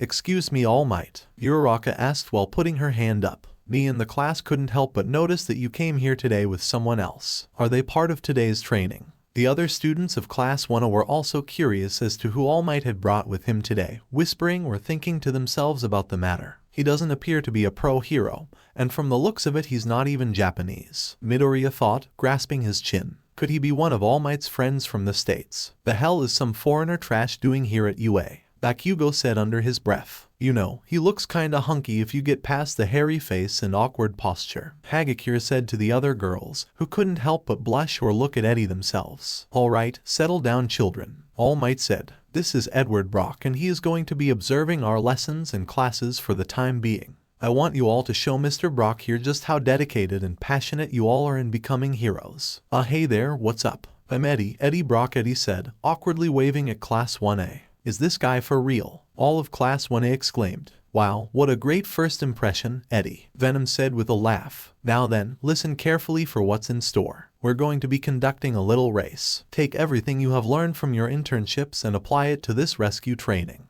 All Might stated to the students. If it's rescue training, shouldn't we be at the USJ instead? Ida asked, raising his hand. That facility specializes in disasters, All Might replied. As I said earlier, this is a race. So, prepare. You're about to step into Field Gamma. Inside is an area full of factories that form an intricate labyrinth. So good luck finding your way around. You'll be competing in groups of 5. Each person starts from a different location on the outskirts of the model city. I'll send the distress signal and you do what you must to rescue me. Whoever finds me first wins, but try to keep the property damage to a minimum, please. All Might could then be seen pointing at Bakugou. Why are you pointing at me? Bakugou asked, averting his gaze and gritting his teeth. All right, first group get to your places, All Might ordered, to which Midoriya, Ida, Zero, Ashido and Ajiro went into Field Gamma and picked a starting point while the number 1 hero himself went into the center of the facility. A race, huh? In this metal jungle. I'm surprised CPS hasn't tried to shut this place down, Eddie remarked. The humans of this universe are not as fragile as the ones from ours, Eddie, Venom retorted. They are right to want to make their children stronger, as nature is cruel to its creatures. When the first group of students arrived at their starting points, the Jumbotron zoomed into them to give the remaining class and Eddie the live feed of the race. Ida hasn't completely recovered yet, right? He should sit this out, Kaminari said, concerned for his classmate. Yeah, and everyone in this group has really good mobility, Kirishima agreed while observing the Jumbotron. I'd say Midoriya is at a heavy disadvantage against those 4. Yaoyorozu said while sitting on her knees. That's what I think, Gyro said, sitting beside Yaoyorozu. Moving around quickly isn't really one of his strong suits, that's for sure. And whenever he uses his powers, he always gets badly injured, Yaoyorozu retorted. Badly injured? The kid with the green hair, Eddie asked the students. Midoriya has a quirk that makes him super strong and fast, but the power behind his moves is so great his bones end up broken and render him basically useless, Asui replied to the San Franciscan. He's super strong, but not super tough, Eddie said to himself. The broccoli boy is no Superman. That's for damn sure, Venom exclaimed. Who's your pick? I'm betting on Zero, Kirishima asked. Oh yeah, I've got odds on Ajiro, Kaminari replied. I choose Ashido, cause she's got a super athletic body, Mainta said. Who is this small purple child? Eddie. I don't like him. You sure we can't at the very least eat him? Venom asked, audibly showing displeasure at the sight and sound of the half-pint purple-haired student. No, get it together. No eating people or their brains until we get home, Eddie objected while trying not to look suspicious in front of Class 1A. I know Deku will be last, Bakugou said bluntly with a look of contempt in his eyes. Even if he's still recovering, I think Ada's got this one, Uraraka said, to which Asui nodded in agreement. I wouldn't dismiss that Midoriya kid just yet, Eddie said, surprising the surrounding students. The hell did you say about that loser, Gaijin? Bakugou roared at Eddie. Bakugou, that is no way to speak to our guest. Yaoyorozu exclaimed with a disappointed frown before she stood up and bowed apologetically to Eddie. I'm really sorry about my classmate's attitude, Mr. Brock. It's cool, I'm used to it by now, Eddie said, scratching his head. You're kidding about Midoriya though, right sir? Kaminari asked in disbelief. Asui just told you that he breaks his bones whenever he uses his quirk. Well, call it a hunch and take it from a guy like me who's been through the ringer a couple of times himself. Eddie replied. You kids all did internships, so maybe he's gotten better. Uraraka smiled at Eddie's words, glad that someone else also believed in Midoriya. Is everyone ready? All Might asked before he pressed a remote switch in his hand that activated a horn.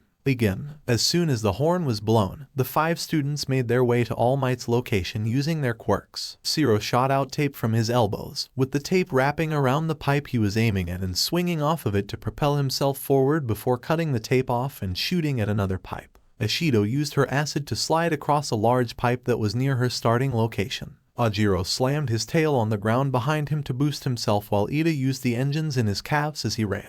Look at him go, Kirishima exclaimed excitedly as the Jumbotron showed Zero using his tape as he swung on another pipe. In a maze like this, it makes sense to be above everything else. So that means Zero's has an advantage because he can take to the sky, Shoji said through the mouth on one of his appendages. Looks like this course was built for me in mind, Zero said as he zip-lined forward in the air when suddenly a green blur moved past him at impressive speed. The blur was none other than Midoriya, whose body glowed and surged with green electricity as he leaped between pipes and walls, ricocheting off them and dashing through the air. With my new training, I can win, Midoriya yelled as a grin formed on his face. All Might was caught off guard by Midoriya's improvement with one for all while the rest of the class not participating reacted with a mix of surprise, shock, and disbelief. Whoa, Midoriya, Kaminari, Mainta and Kirishima exclaimed in unison. Since when could he do that? Kaminari said, amazed and shocked. Eddie, however, just smiled as he watched the Jumbotron. What did it tell ya? The broccoli boy has learned to use his strength without breaking himself. Impressive for a so-called loser, Venom remarked. What? No way, Zero exclaimed as he was now behind Midoriya. The way he's propelling himself through the air. Todoroki thought in awe. Crazy. Those jumps, he looks just like Uraraka said, amazed by her friend's newfound control over his quirk. Those are my moves, Bakugou thought, in shock and anger. While I spend my time getting groomed at that useless internship.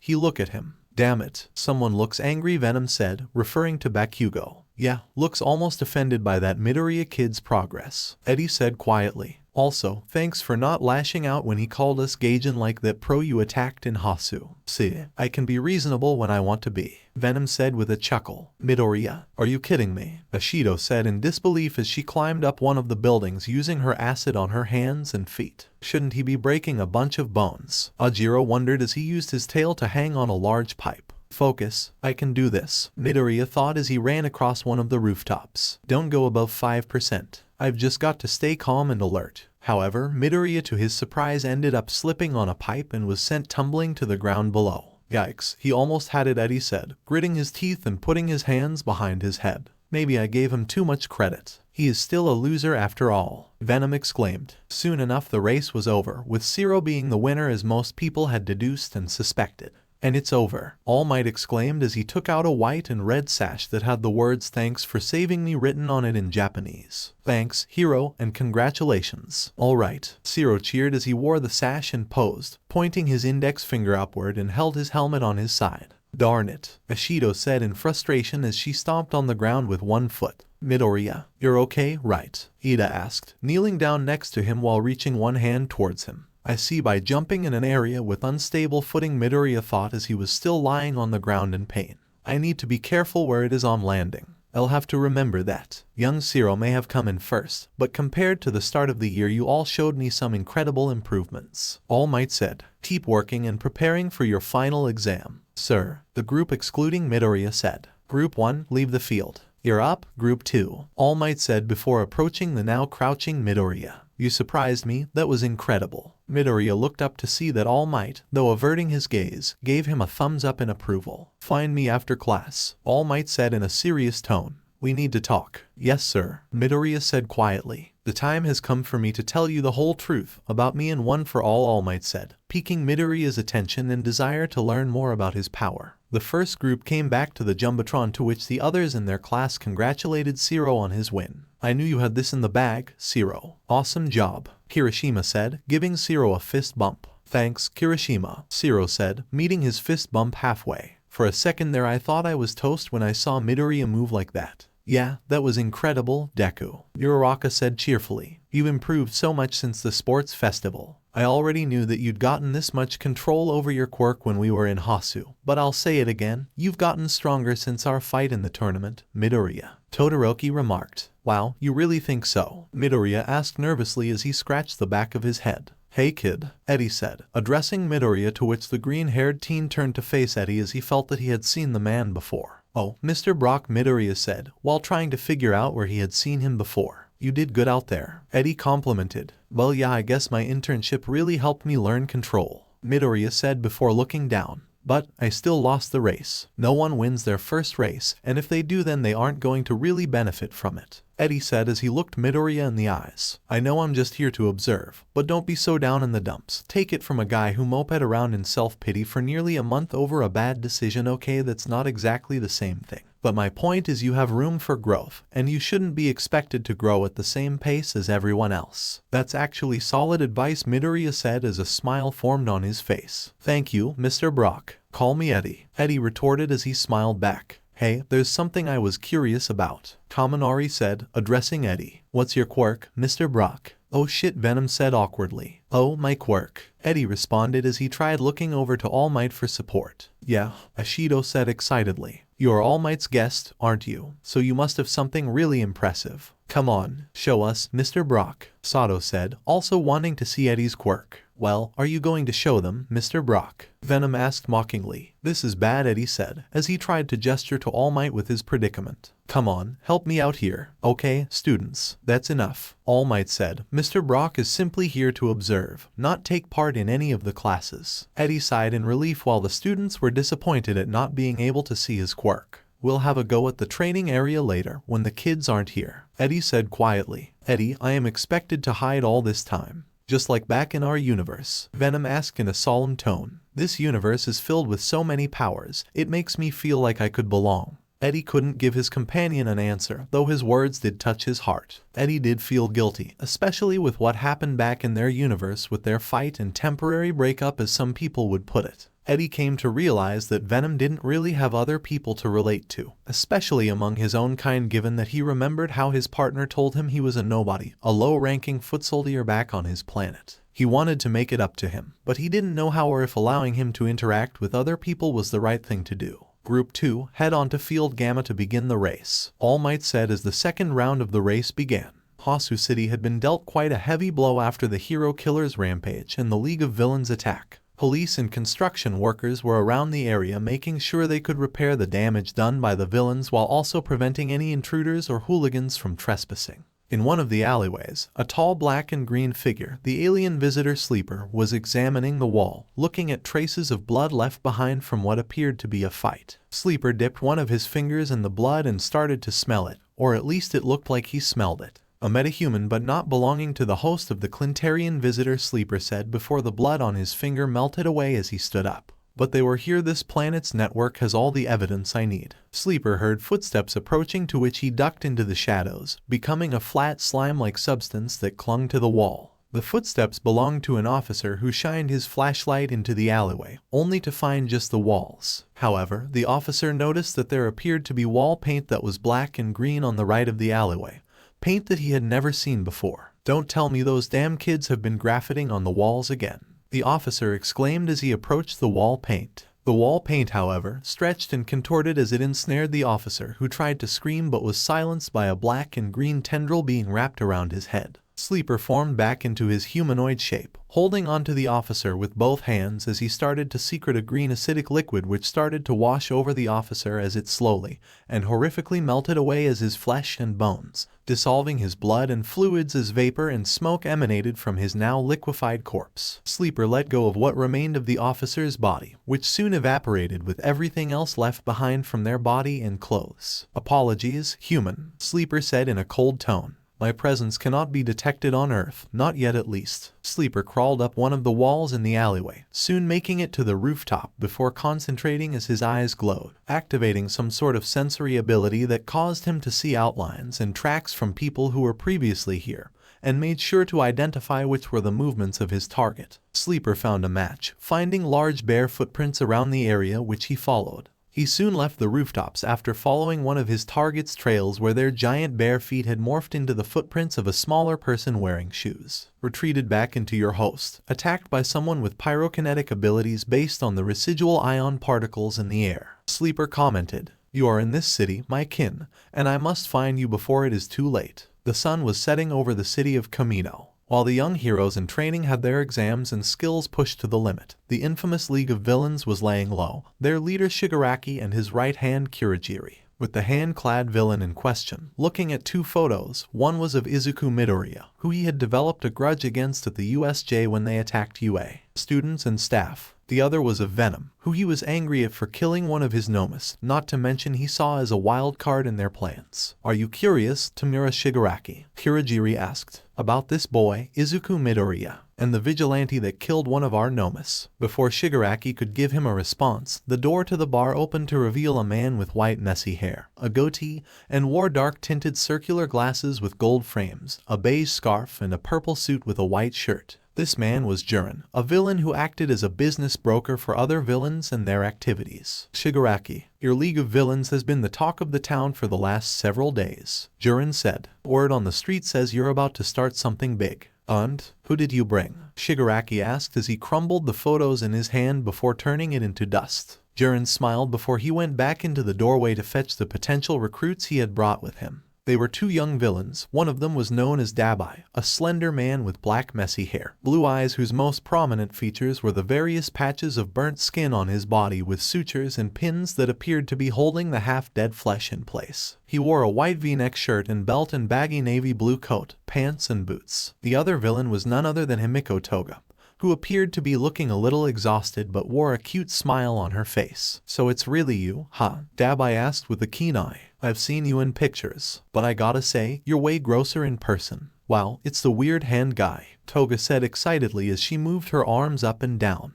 "You're friends of my hero, Stain, right?" "Cool." Toga then stopped moving her arms and held her open hands in front of her face as if to attempt to look stylish or cute. "Let me join the league. I wanna be in your group." "Kurogiri, get rid of these two," Shigaraki ordered as he pointed at the two villains. "I can already tell they're exactly the kind of trash I hate. A brat, and a guy with no manners." Now, Tamura Shigaraki, they came all this way. The least we can do is hear them out, give them a chance," Kurogiri said to his leader. "Besides, this broker is respected in the underworld. They're bound to be valuable assets. Like em or not, you still owe me a finder's fee. In cash," Jiren stated and walked behind the two after he smoked his cigarette. "I suppose I can introduce the two of them before I go." Jiren then gestured a hand to Toga. "This one looks like an adorable high school girl, right? She's actually the suspect of a series of deaths where the victims all bled out. So far, her name and face have been kept out of the media." "Toga here, Himiko Toga," Toga said with a grin. "Life is too hard. I just want to make it easier to live in this dumb world.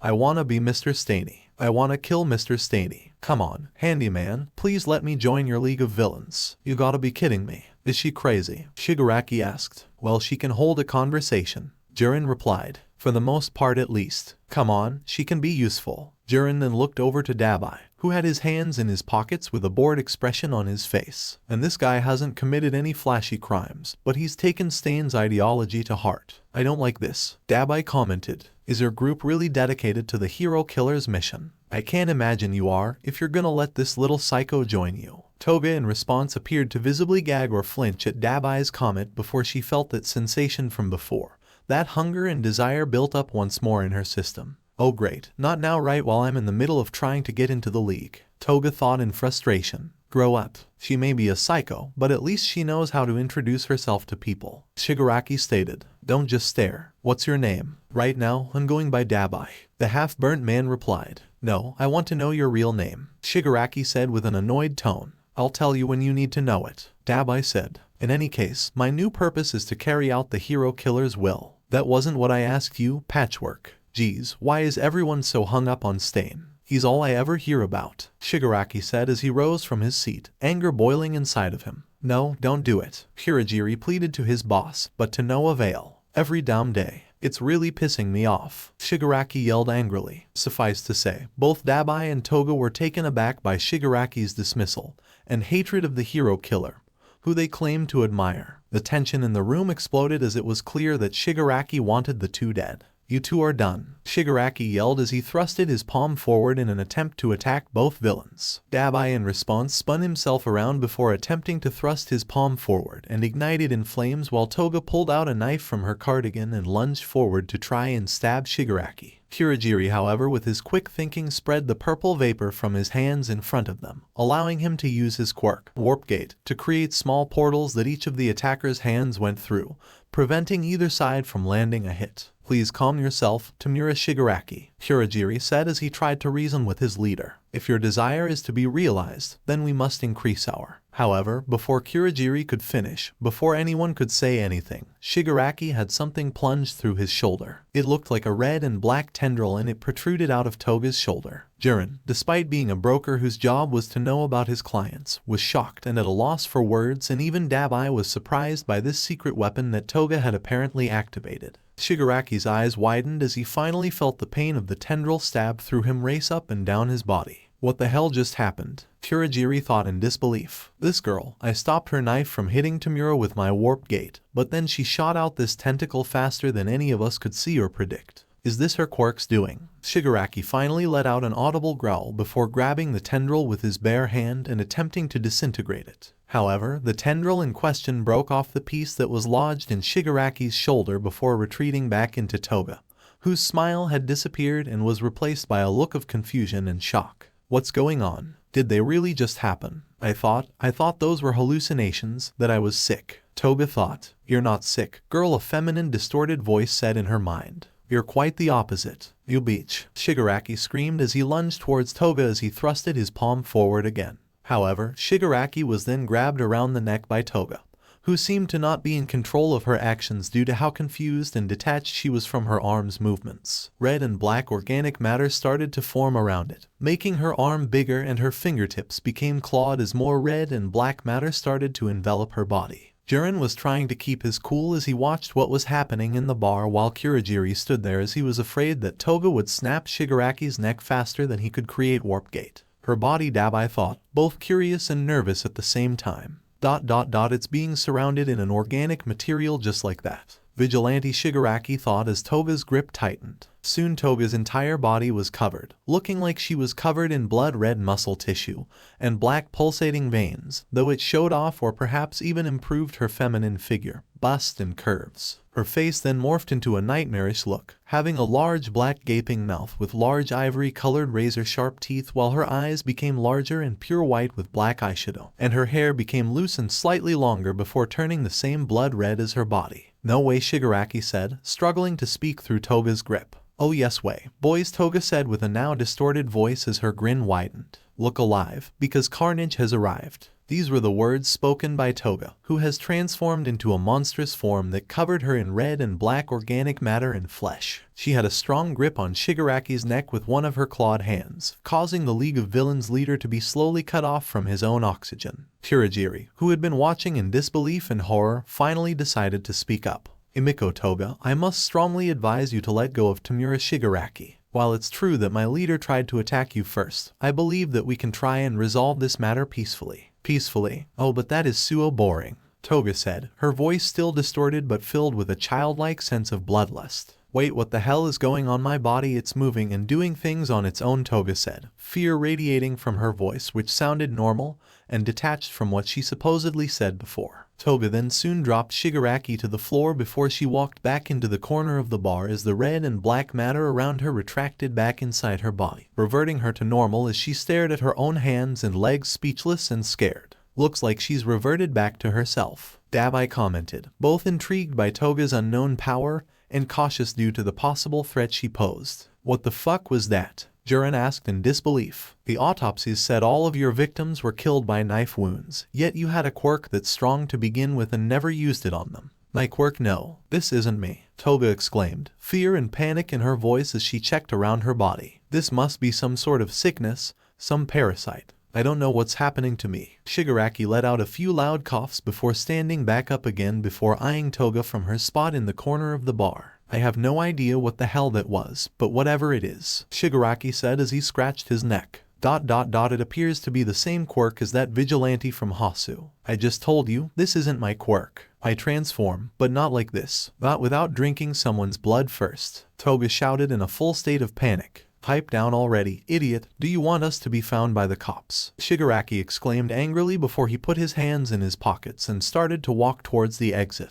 Screw this, I'm outta here. Where are you off to? Jiren asked. Shut it. Shigaraki responded angrily before slamming the door behind him. I try to make it a point not to complain about a client, but he's too young and far immature, Jiren said, scratching the back of his head as he regained his composure. Toga, on the other hand, was still in quite a state of dismay, as the feeling of losing control or not being in control of her actions was horrifying for the young serial killer. Dabai looked at Toga for a couple of seconds, wondering what he should do before letting out a sigh and opening his mouth. For a second there, I thought the situation was going to erupt into a full-on battle, Dabai said before gritting his teeth. Tamura Shigaraki, that guy makes me want to vomit. Shall we get back to you about recruitment at a later date? Kurogiri asked. I believe our leader knows what he has to do. That's why he left as he did. He understands his circumstances, All Might, the hero killer, and now this mysterious vigilante. He's been humbled thrice very recently. I'm sure he will bring you an answer, one that will satisfy both of you as well as his own desires. Fine by me, Jiren said as he took a puff of his cigarette before looking at Toga. Well, are you coming with us or not? Toga silently stood back up as she followed both Jiren and Dabai out the door and back into the streets of Kamino.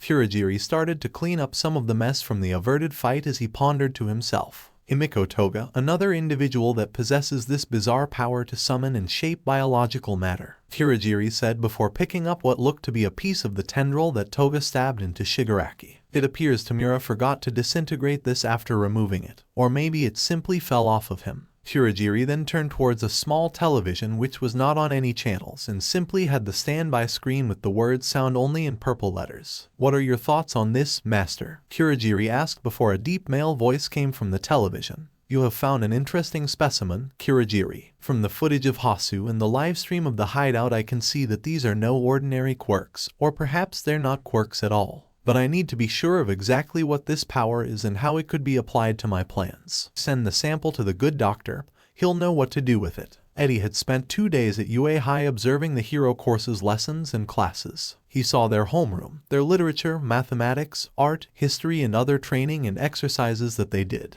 He liked class 1 of the most given their achievements and antics, minus a few certain students in said class, and though he thought 1B was decent, he saw that there was a part of this class who were jealous of their fellow classmates given the experience and coverage they received from being targeted by villains, especially one student known as Monoma who had to be knocked out by one of his classmates, Kendo, before his mind exploded over talking about 1A. Eddie had also witnessed the final exams for the students which involved them facing their teachers in combat and choosing to either capture or escape from them to pass, which was quite the spectacle for the San Franciscan and his symbiote to see. He was impressed to see the students either work together or just survive the onslaught from the teachers in general.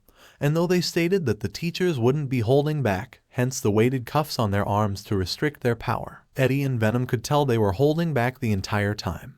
But it was hard to tell, especially with All Might's fight with Midoriya and Bakugou, whose power, even at its weakest, was still massive. So far Eddie found it was interesting and valuable while Venom was bored half the time but excited the other time. But what was concerning was how Eddie remembered that his companion felt alone and insecure due to having to hide inside of Eddie all the time, and he was tempted to show them Venom, but also scared they would not trust him given that he was to this world a man-eating vigilante. This morning on the 3rd day, Eddie was in the staff room, reading a book called Meta Liberation War that was written by a villain from the past who fancied himself a revolutionary. Suffice to say, it was interesting if not radical. This distro was really passionate about his cause. Venom commented, "Yeah well, too bad he was crazy and didn't consider the downside of having powers." Eddie retorted, like being fast but not having the senses to see where you're going, or super strength without healing, like the broccoli boy. I can see why you like him, Eddie, a loser like you. Venom said with a laugh. He's not a loser and neither am I, pal. Eddie said, He just needs to get stronger. And what about us getting stronger, Eddie? I need some exercise and training.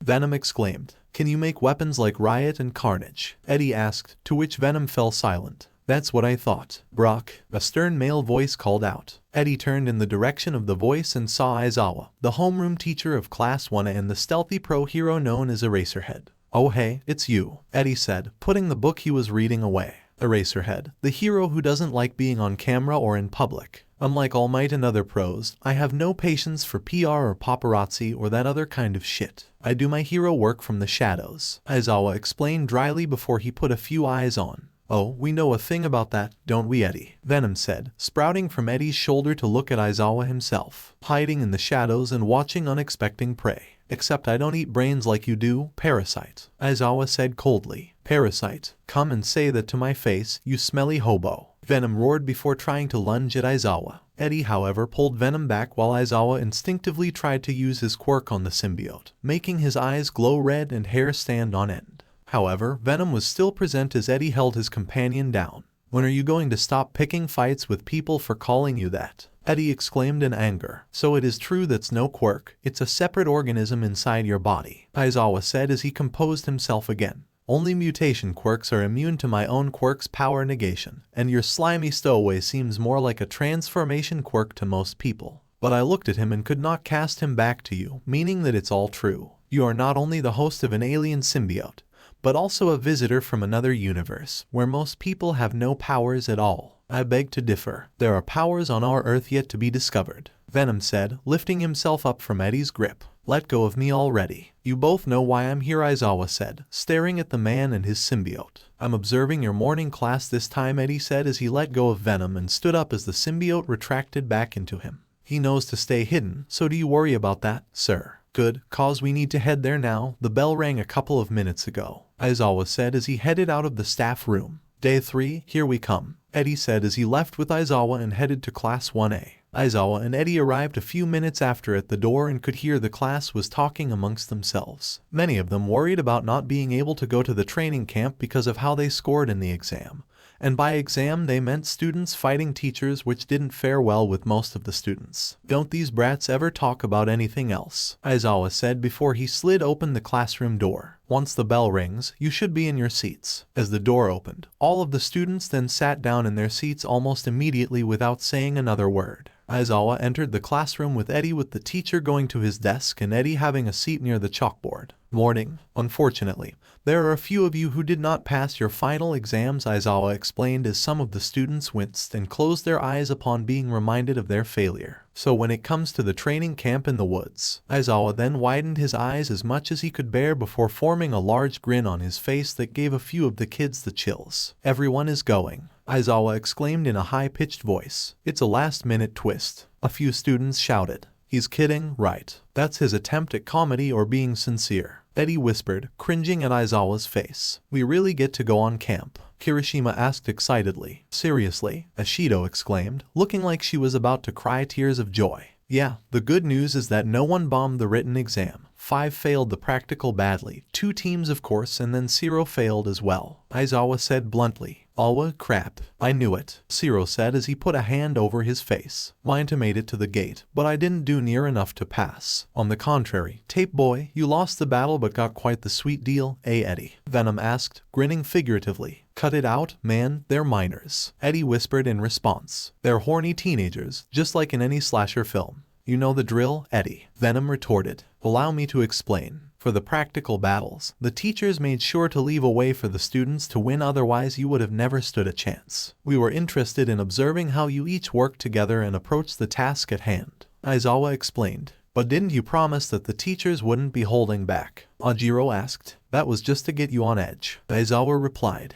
Besides, the training camp will focus on building your strength. Those who failed need those lessons the most. We were never going to separate you. Aizawa then formed another large grin on his face. That was just a logical deception we use. A logical deception, the same students exclaimed before they turned back to being excited about the camp while Ida looked disappointed and angry. I wouldn't say it's logical, just stupid, Eddie remarked, getting a glare from Aizawa afterwards. Not that it wasn't a good deception. I meant your methods or ideas behind it maybe. I'll stop talking. They tricked us all. I should have expected this, Ida muttered before quickly standing up while raising his hand. Mr. Aizawa, this is the second time you've lied to us. Aren't you afraid that we'll lose faith in you? Yeah, says the kid who tried to get revenge on the hero killer and almost died. Venom commented smugly. Ooh, a little blunt there, Tenya. Uraraka stated. That's a good point, I'll consider it. Aizawa replied. But I wasn't lying to you about everything. Failure is failure. We prepared extra lessons for the 5 of you. Frankly, they'll be far harder than what you'd face at summer school. Afterwards, the students were given more information on the training camp as well as other reference material to look up on and research for their studies. Eddie was silent and in thought as he pondered what their next move was besides sticking with the UARP. To stay a free man before he took out 2 180-gram chocolate bars and unwrapped one before he took a large cut out of it before chewing it. You know, I was hesitant at first, especially given that Japan is more of a salty country than sweet. Venom said with a hum. But this chocolate is delicious. I almost forgot how it tasted. Yeah, it's a shame Mrs. Chen didn't have any of hers available before we got here. Eddie said in a solemn tone. Why the long face, Eddie? I know something is bothering you, your heart slows, and your temperature drops when you're like this. Venom inquired. So you're looking at my vitals now without my permission? Eddie responded before letting out a long sigh. Look, Venom, I know that I did wrong by you back in San Francisco. I wanted to go back to living a quiet life as a journalist, doing his part and getting the story out there to the people, but I ignored what you wanted all because of my own fears. And what is it that I wanted, Eddie? Venom asked tauntingly. To belong, Eddie replied, which made the black symbiote fall silent. Hey kids, Aizawa said, confused. Mr. Brock, Yaoyorozu said. Hey there, Mr. B. Kirishima said excitedly. Eddie, what's up? Kaminari asked. You guys want to see something cool? Eddie asked with an awkward smile. Sure thing, Eddie. Uraraka replied with a cheerful smile. What is it, Eddie? Ashido asked excitedly. Oh wait, are you going to finally show us your quirk? Mr. Brock, are you really okay with doing that? Ida asked with a brow raised. Uo, what do you guys think his quirk is? Hagakure asked her classmates. Like I care about that foreigner's stupid quirk, Bakugou said dismissively. Maybe it's attracting all women within a 2-mile radius, Minta muttered before Asui whipped him across the head with her frog-like tongue, while the other girls were visibly annoyed by his comment. What if he can shoot webs from his hands? Kaminari wondered. Or turns into a flaming skeleton, Takoyami said, chiming in. Or maybe he can summon swords of darkness to command in battle. Gyro added. It's been 2 days, and Mr. Brock, Eddie hasn't shown anyone what his quirk is. The staff all know given that he's been authorized to be here on school grounds, but they've always avoided the subject. Whatever Eddie's quirk is, it must be either something that he cannot manually control, something that requires a currently unreachable source, or something that is too dangerous, Midoriya said, starting to go into one of his infamous one-sided monologues. Midoriya, Zero said, attempting to break his classmate out of whatever trance Midoriya was under. Eddie, what are you doing? Venom asked in a panicked tone. Oh, those are all good guesses, kids, but you're cold, Eddie said bombastically before whispering back to Venom. I'm going to show you and these kids that there's nothing to be afraid of. But we're a vigilante. We were recorded, and our face is online, Venom said, trying to dissuade his partner. Mr. Brock, Shoji called out to get Eddie's attention. Huh, what? Oh yes, right, Eddie said, rubbing his hands together. Are we ready? Yeah,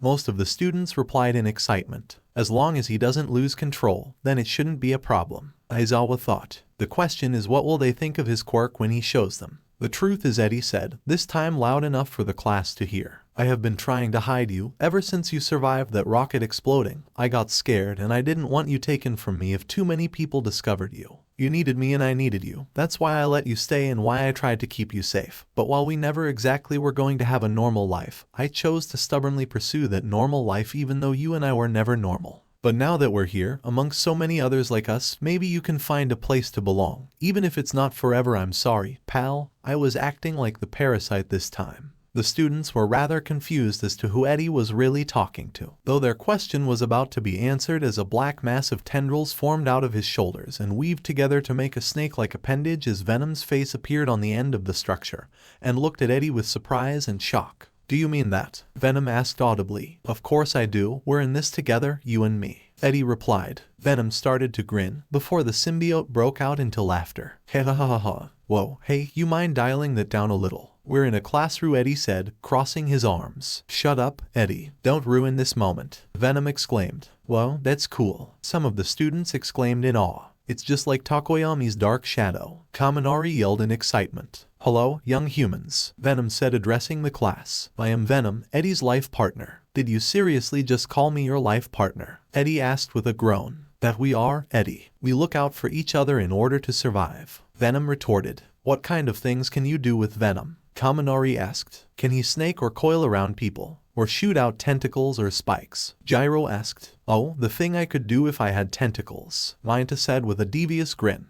Do you ever quit with your perverted antics, Mainta? Ashido exclaimed in disgust. So this is Eddie's quirk, Midoriya thought to himself. As Kaminari said, he's very similar to Takoyami's dark shadow. But I'm guessing Venom, as it called itself, is not a living shadow that grows stronger at night and weaker during the day. Well, this might be a little hard to believe, but Venom isn't my quirk, Eddie admitted. In fact, I don't have a quirk. Wait, what? A few students asked in disbelief. Bullshit, Bakugou yelled upon hearing Eddie's words. It's true, Venom here wasn't born inside of me, Eddie explained. So then what exactly is Venom if he's not your quirk, Mr. Brock? Ajiro asked. He is an organism that latches onto another organism's body and forms a relationship that is beneficial to both of their survival and needs, Aizawa explained. In other words, a symbiote, Midoriya, Ida and Yaoyorozu said, all three coming to the same conclusion. Get real. You expect me to believe that you have a parasite on your body that gives you powers. Bakugou spoke bluntly. Parasite. I'll show you a parasite, you little shit. Venom yelled angrily. At least let me break every bone in his body. I'd like to see you try, you oversized tapeworm. Bakugou yelled back as he stood up on his desk. Let me at him, Eddie. Let me at him. Venom roared before Eddie unwrapped a piece of chocolate and shoved it in Venom's mouth. You think you can bribe with chocolate? Oh, that's guwad.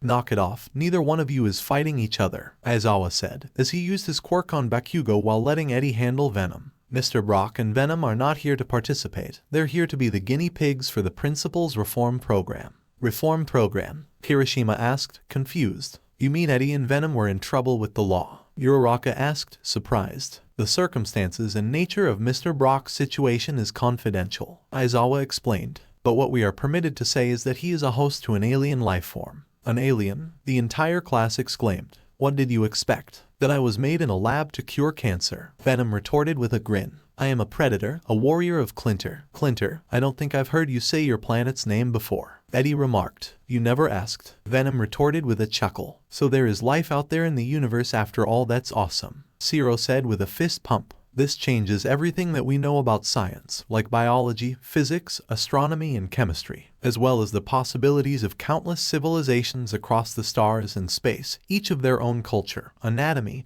and evolutionary cycle, Midoriya said, going on another of his one-sided tangents. And there he goes again, Todoroki said with a sigh. Eddie had spent the morning with Class 1A before going back and forth between them and Class 1B. They decided to reveal Venom to 1B the next day, believing they had enough excitement for now. The kids of 1A were now finishing up for the day as they packed up their supplies and got their bags. This is going to be great. I'm so glad we're all going together, Ajiro said with a smile. Looks like we'll be at the training camp for a full week, Ida said, looking at what was a brochure for the camp. I've got to find a bigger suitcase, Midoriya said, looking at the brochure as well. Yeah, I don't even have a bathing suit, Kaminari commented. Guess I need to buy some stuff, like night vision goggles. Mainta chimed in from below. Guys, since we're off tomorrow and we finally finished exams, I have the best idea, Hagakure said excitedly. Why doesn't class want to go shopping together? Hey, yeah, we've never hung out as a class before, Kaminari said with a grin. Bakugou, see you there, right? Kirishima asked his classmate. I can't think of anything more annoying, Bakugou replied as he walked out of class. Will you come, Todoroki? Midoriya asked the half-cold, half-hot teen. I visit my mom on days off, Todoroki simply replied. You party poopers. Don't you ever get tired of being so serious? Mainta yelled in frustration. Maybe we could also ask Mr. B if he wants to tag along, Kirishima suggested. That's a great idea, Kirishima, Midoriya responded with a smile. I'll go and ask him before I head home. In the staff room, Eddie and Venom, who Eddie allowed to come out, were enjoying a large mug of hot chocolate. Eddie took a sip from the mug before he offered it to Venom, who in turn also took a sip before All Might sat down next to him, surprised to see the symbiote out and about. Mr. Brock, All Might said before being cut off by Venom. Hello, Skeletor, Venom said with a grin. I told you, call me Eddie, Eddie responded before drinking more of his hot chocolate. The principal was right, UA. does have the best hot chocolate in Tokyo. I see that you've let Venom out, Eddie. All Might stated as he looked at the symbiote. That he has, and I intend not to hide any longer, Venom declared. We existed in a world where people didn't have powers, but here they do, and maybe for once he can just see it with his own white milky eyes, Eddie explained. I understand that you too, but he can't be seen by too many people. Otherwise, you'll be putting a large target on your head, All Might explained in a concerned tone. He's not just going to spring out of me in public. I just want him to be happy and to feel safe around people. This school and its students, Eddie said before giving Venom a sip of his hot chocolate. Young Midoriya has talked about you a few times in class, All Might said as he sat down. I can see why he's taken a liking to you, Eddie. You remind me of him. You may sound or look meek and awkward at times, but deep down you have a strong heart and conscience. No kidding, Eddie said. He's the one with real power. I just play home to some alien silly putty, Eddie said with an awkward chuckle. Don't downplay yourself like that. I've seen what the two of you can do together. I saw what was shown online of your fight against the large Namu during the Hosu incident, All Might said. And you're strong, both of you are. It would usually take one of the heavy hitters to beat one of these things, but you two took it down, and that's saying something. Yeah, I know, Eddie said. You can compliment me all you like, Skeletor. Tell me how much of a hero I truly am, Venom exclaimed. Alright, don't get ahead of yourself there, Venom, All Might retorted with a smirk. There was then a knock at the staff room door, which caught Eddie and All Might's attention. I'll get it, All Might said as he stood up and changed to his hero form, then walked up to answer the door. Hello? Hey there, All Might, Midoriya said with a smile. Oh, hello young Midoriya, All Might greeted as he waved a hand. Is Mr. Brock still here? Midoriya asked. Hey, broccoli boy, Venom exclaimed. Have you tried the hot chocolate here? It is delicious. Yes, that answers my question, Midoriya said nervously. What is it you'd like to discuss with him? All Might asked as he changed back to his original self. I can speak to the kid myself, All Might, Eddie said as he stood up with his mug of hot chocolate and went over to the door. Yo, what's up Midoriya? So I was wondering regarding your situation. You're allowed to leave school grounds after hours, right? Or on days off? Midoriya asked. What, you think they confine me to this place all the time?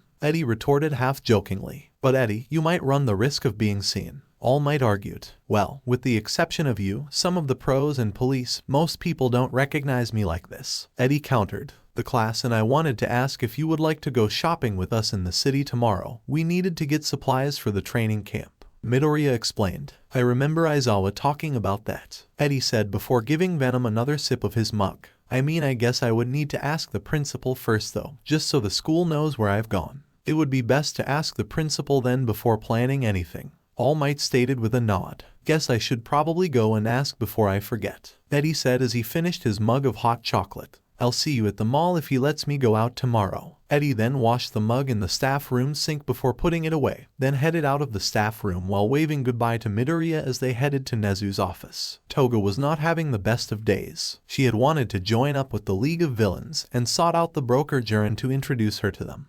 But when their leader Shigaraki tried to attack them, something from within had manifested and taken control of her. She had a transformation quirk, however it worked by allowing her to transform into those whose blood she drinks, and this transformation was not of this nature. Sweat ran down Toga's face as she moved through the crowd of people around her, navigating the streets of Kamino as she would catch a glimpse of something in the reflections of the windows and glass she passed by. This can't be real, Toga muttered to herself. This is some sort of sickness, that's it. A sickness that's playing tricks on my mind. Toga quickly ducked out of the streets and into what looked like an abandoned alley of shops that was covered in trash and glass. She made sure not to step on the glass around her feet, though it was difficult given how much broken glass was around the serial killer. Toga got to stepping over a much larger piece of glass, and as she lifted her leg to move forward, she caught a glimpse of a female figure covered in red and black flesh and blood, causing Toga to flinch as she finally tripped over, just avoiding a few pieces of glass as she fell on her back. Toga's breathing became heavier. Her face was covered in sweat from the stress that was overwhelming her at this moment before looking at her hands again. I'm in control, no one controls me but me, Toga exclaimed before she then proceeded to vomit out a mixture of blood and chewed up food into a small nearby box. After a minute or so, Toga was now reduced to coughing due to having nothing in her body to spew out anymore. She had tears running down her eyes from the pain and stress she was experiencing, as she wiped the tears away with the sleeve of her cardigan. Toga. Toga let out a high-pitched yelp as she jumped back up on her feet and pulled out her knife, turning her head back and forth to try and find the source of the voice. Toga then looked and saw a window opposite to where she was standing, and in the reflection of the window was the same red and black female figure, mirroring Toga's movement, and even having a knife in her hand like she was. But her facial expression was one with a large grin and an intent gaze. "Stay away from me," Toga shouted. "You're not real, you're just a trick, a figment of imagination." "No, Toga, I'm very real," the red and black figure said as she continued to smile. "Unless of course stabbing the handyman was also your imagination too. Where are you? Are you inside me? You're some sort of parasite, some sort of disease-based quirk, aren't you?" Toga roared at her reflection. "Yeah, I'm going to pretend you didn't call me that, girl. Because if I was a parasite I would have drunk you dry and gobble your cute little body by now," the figure retorted in a nonchalant tone as she examined her fingers before staring back at Toga. "But I can't lose, Toga, you and I, we're one and the same. You don't know me. You don't know anything," Toga shouted. "Oh, don't I? What about that injured bird you brought to your parents, the one you snacked on when most other kids would have tried to help the poor little thing? Or that boy, Sato, I believe his name was, your first crush allegedly, who you sliced open, stuck a straw in and drank him like he was a juice box," the figure explained, causing Toga's eyes to widen in shock. "How do you know about that? Are you reading my mind?" Toga asked skeptically. "Well, technically, it's probably best I don't say exactly how. The point is, I know you, Toga, and I know that you want more in this life than just stalking people and drinking their blood like a vampire," the figure explained. "What do you want?" Toga asked, pointing the knife at the window. "What do I want? Are you serious right now, girl? I want to stay. I want to be with you, to be your knife, your sword, your shield against all those who would try and hurt you, try to make you hide what you are." "And why should I trust you?" Toga asked. "You invaded my body." "No, I was born inside your body. My blood is your blood," Toga the figure retorted with a distorted giggle. "Yes, that makes us kind of like sisters, doesn't it?" "That's insane. I don't remember." Toga stopped as she remembered something. Remembered when she was in Hosu a few days ago. "That black liquid, I drank it just to see what it tasted like." "That's right, Toga. I was born when you drank the good stuff, and now here I am," the figure said in a theatrical tone. Toga looked at her free hand, observing it before it became covered in red and black matter, making the hand bigger and clawed. She turned and twisted it before looking back at her reflection. "My quirk has always been useful for sneaking around people and impersonating others to let their guard down," Toga explained before she finally smiled again. "But with you, I have the perfect weapon for when the going gets tough. So now do you trust me, girl?" the figure asked, stretching out her hands. "Let's just say I'm more curious than scared now," Toga replied before putting her knife away and glared at the reflection. "But what you did back at the League's hideout, you took control of my body. I was trying to protect you. If you die, then so do I, Toga. I can't have my host being killed before we reach our full potential," the figure explained as her grin widened. "Doesn't matter, you still took away my choices, my freedom," Toga exclaimed. "And no one, not my parents, society, or even you is going to take that away from me again." Spoken like a true predator, Toga the figure remarked. "I wasn't strong enough to reveal myself to you until that moment, hence why I just leaped out and took control when it looked like you could have been killed. But if we do this, if we make our bond whole, then we will be a duo, a team. So I'll be in control. You'll just supply the weapons and protection," Toga asked. "I will only act when you allow me to, my cute little host," the figure replied before bowing. "I live to serve you, my kin, my sister. So what do I call you?" Toga asked with a grin. It could be something cute and simple. "But you're already cute enough for the both of us," the figure replied. "So I'll be the ugly and wild side of who we are. A hunter who lusts for blood. You may call me Carnage." So alright folks, that's all for today. Stay tuned for part 3. Do subscribe, like and share for more such videos. Also check out the story and author Ultimate Demon Beast 65 and somebody on FANFICTIONnet. Press the bell icon to be notified first on release. See you in the next video. Till then, goodbye.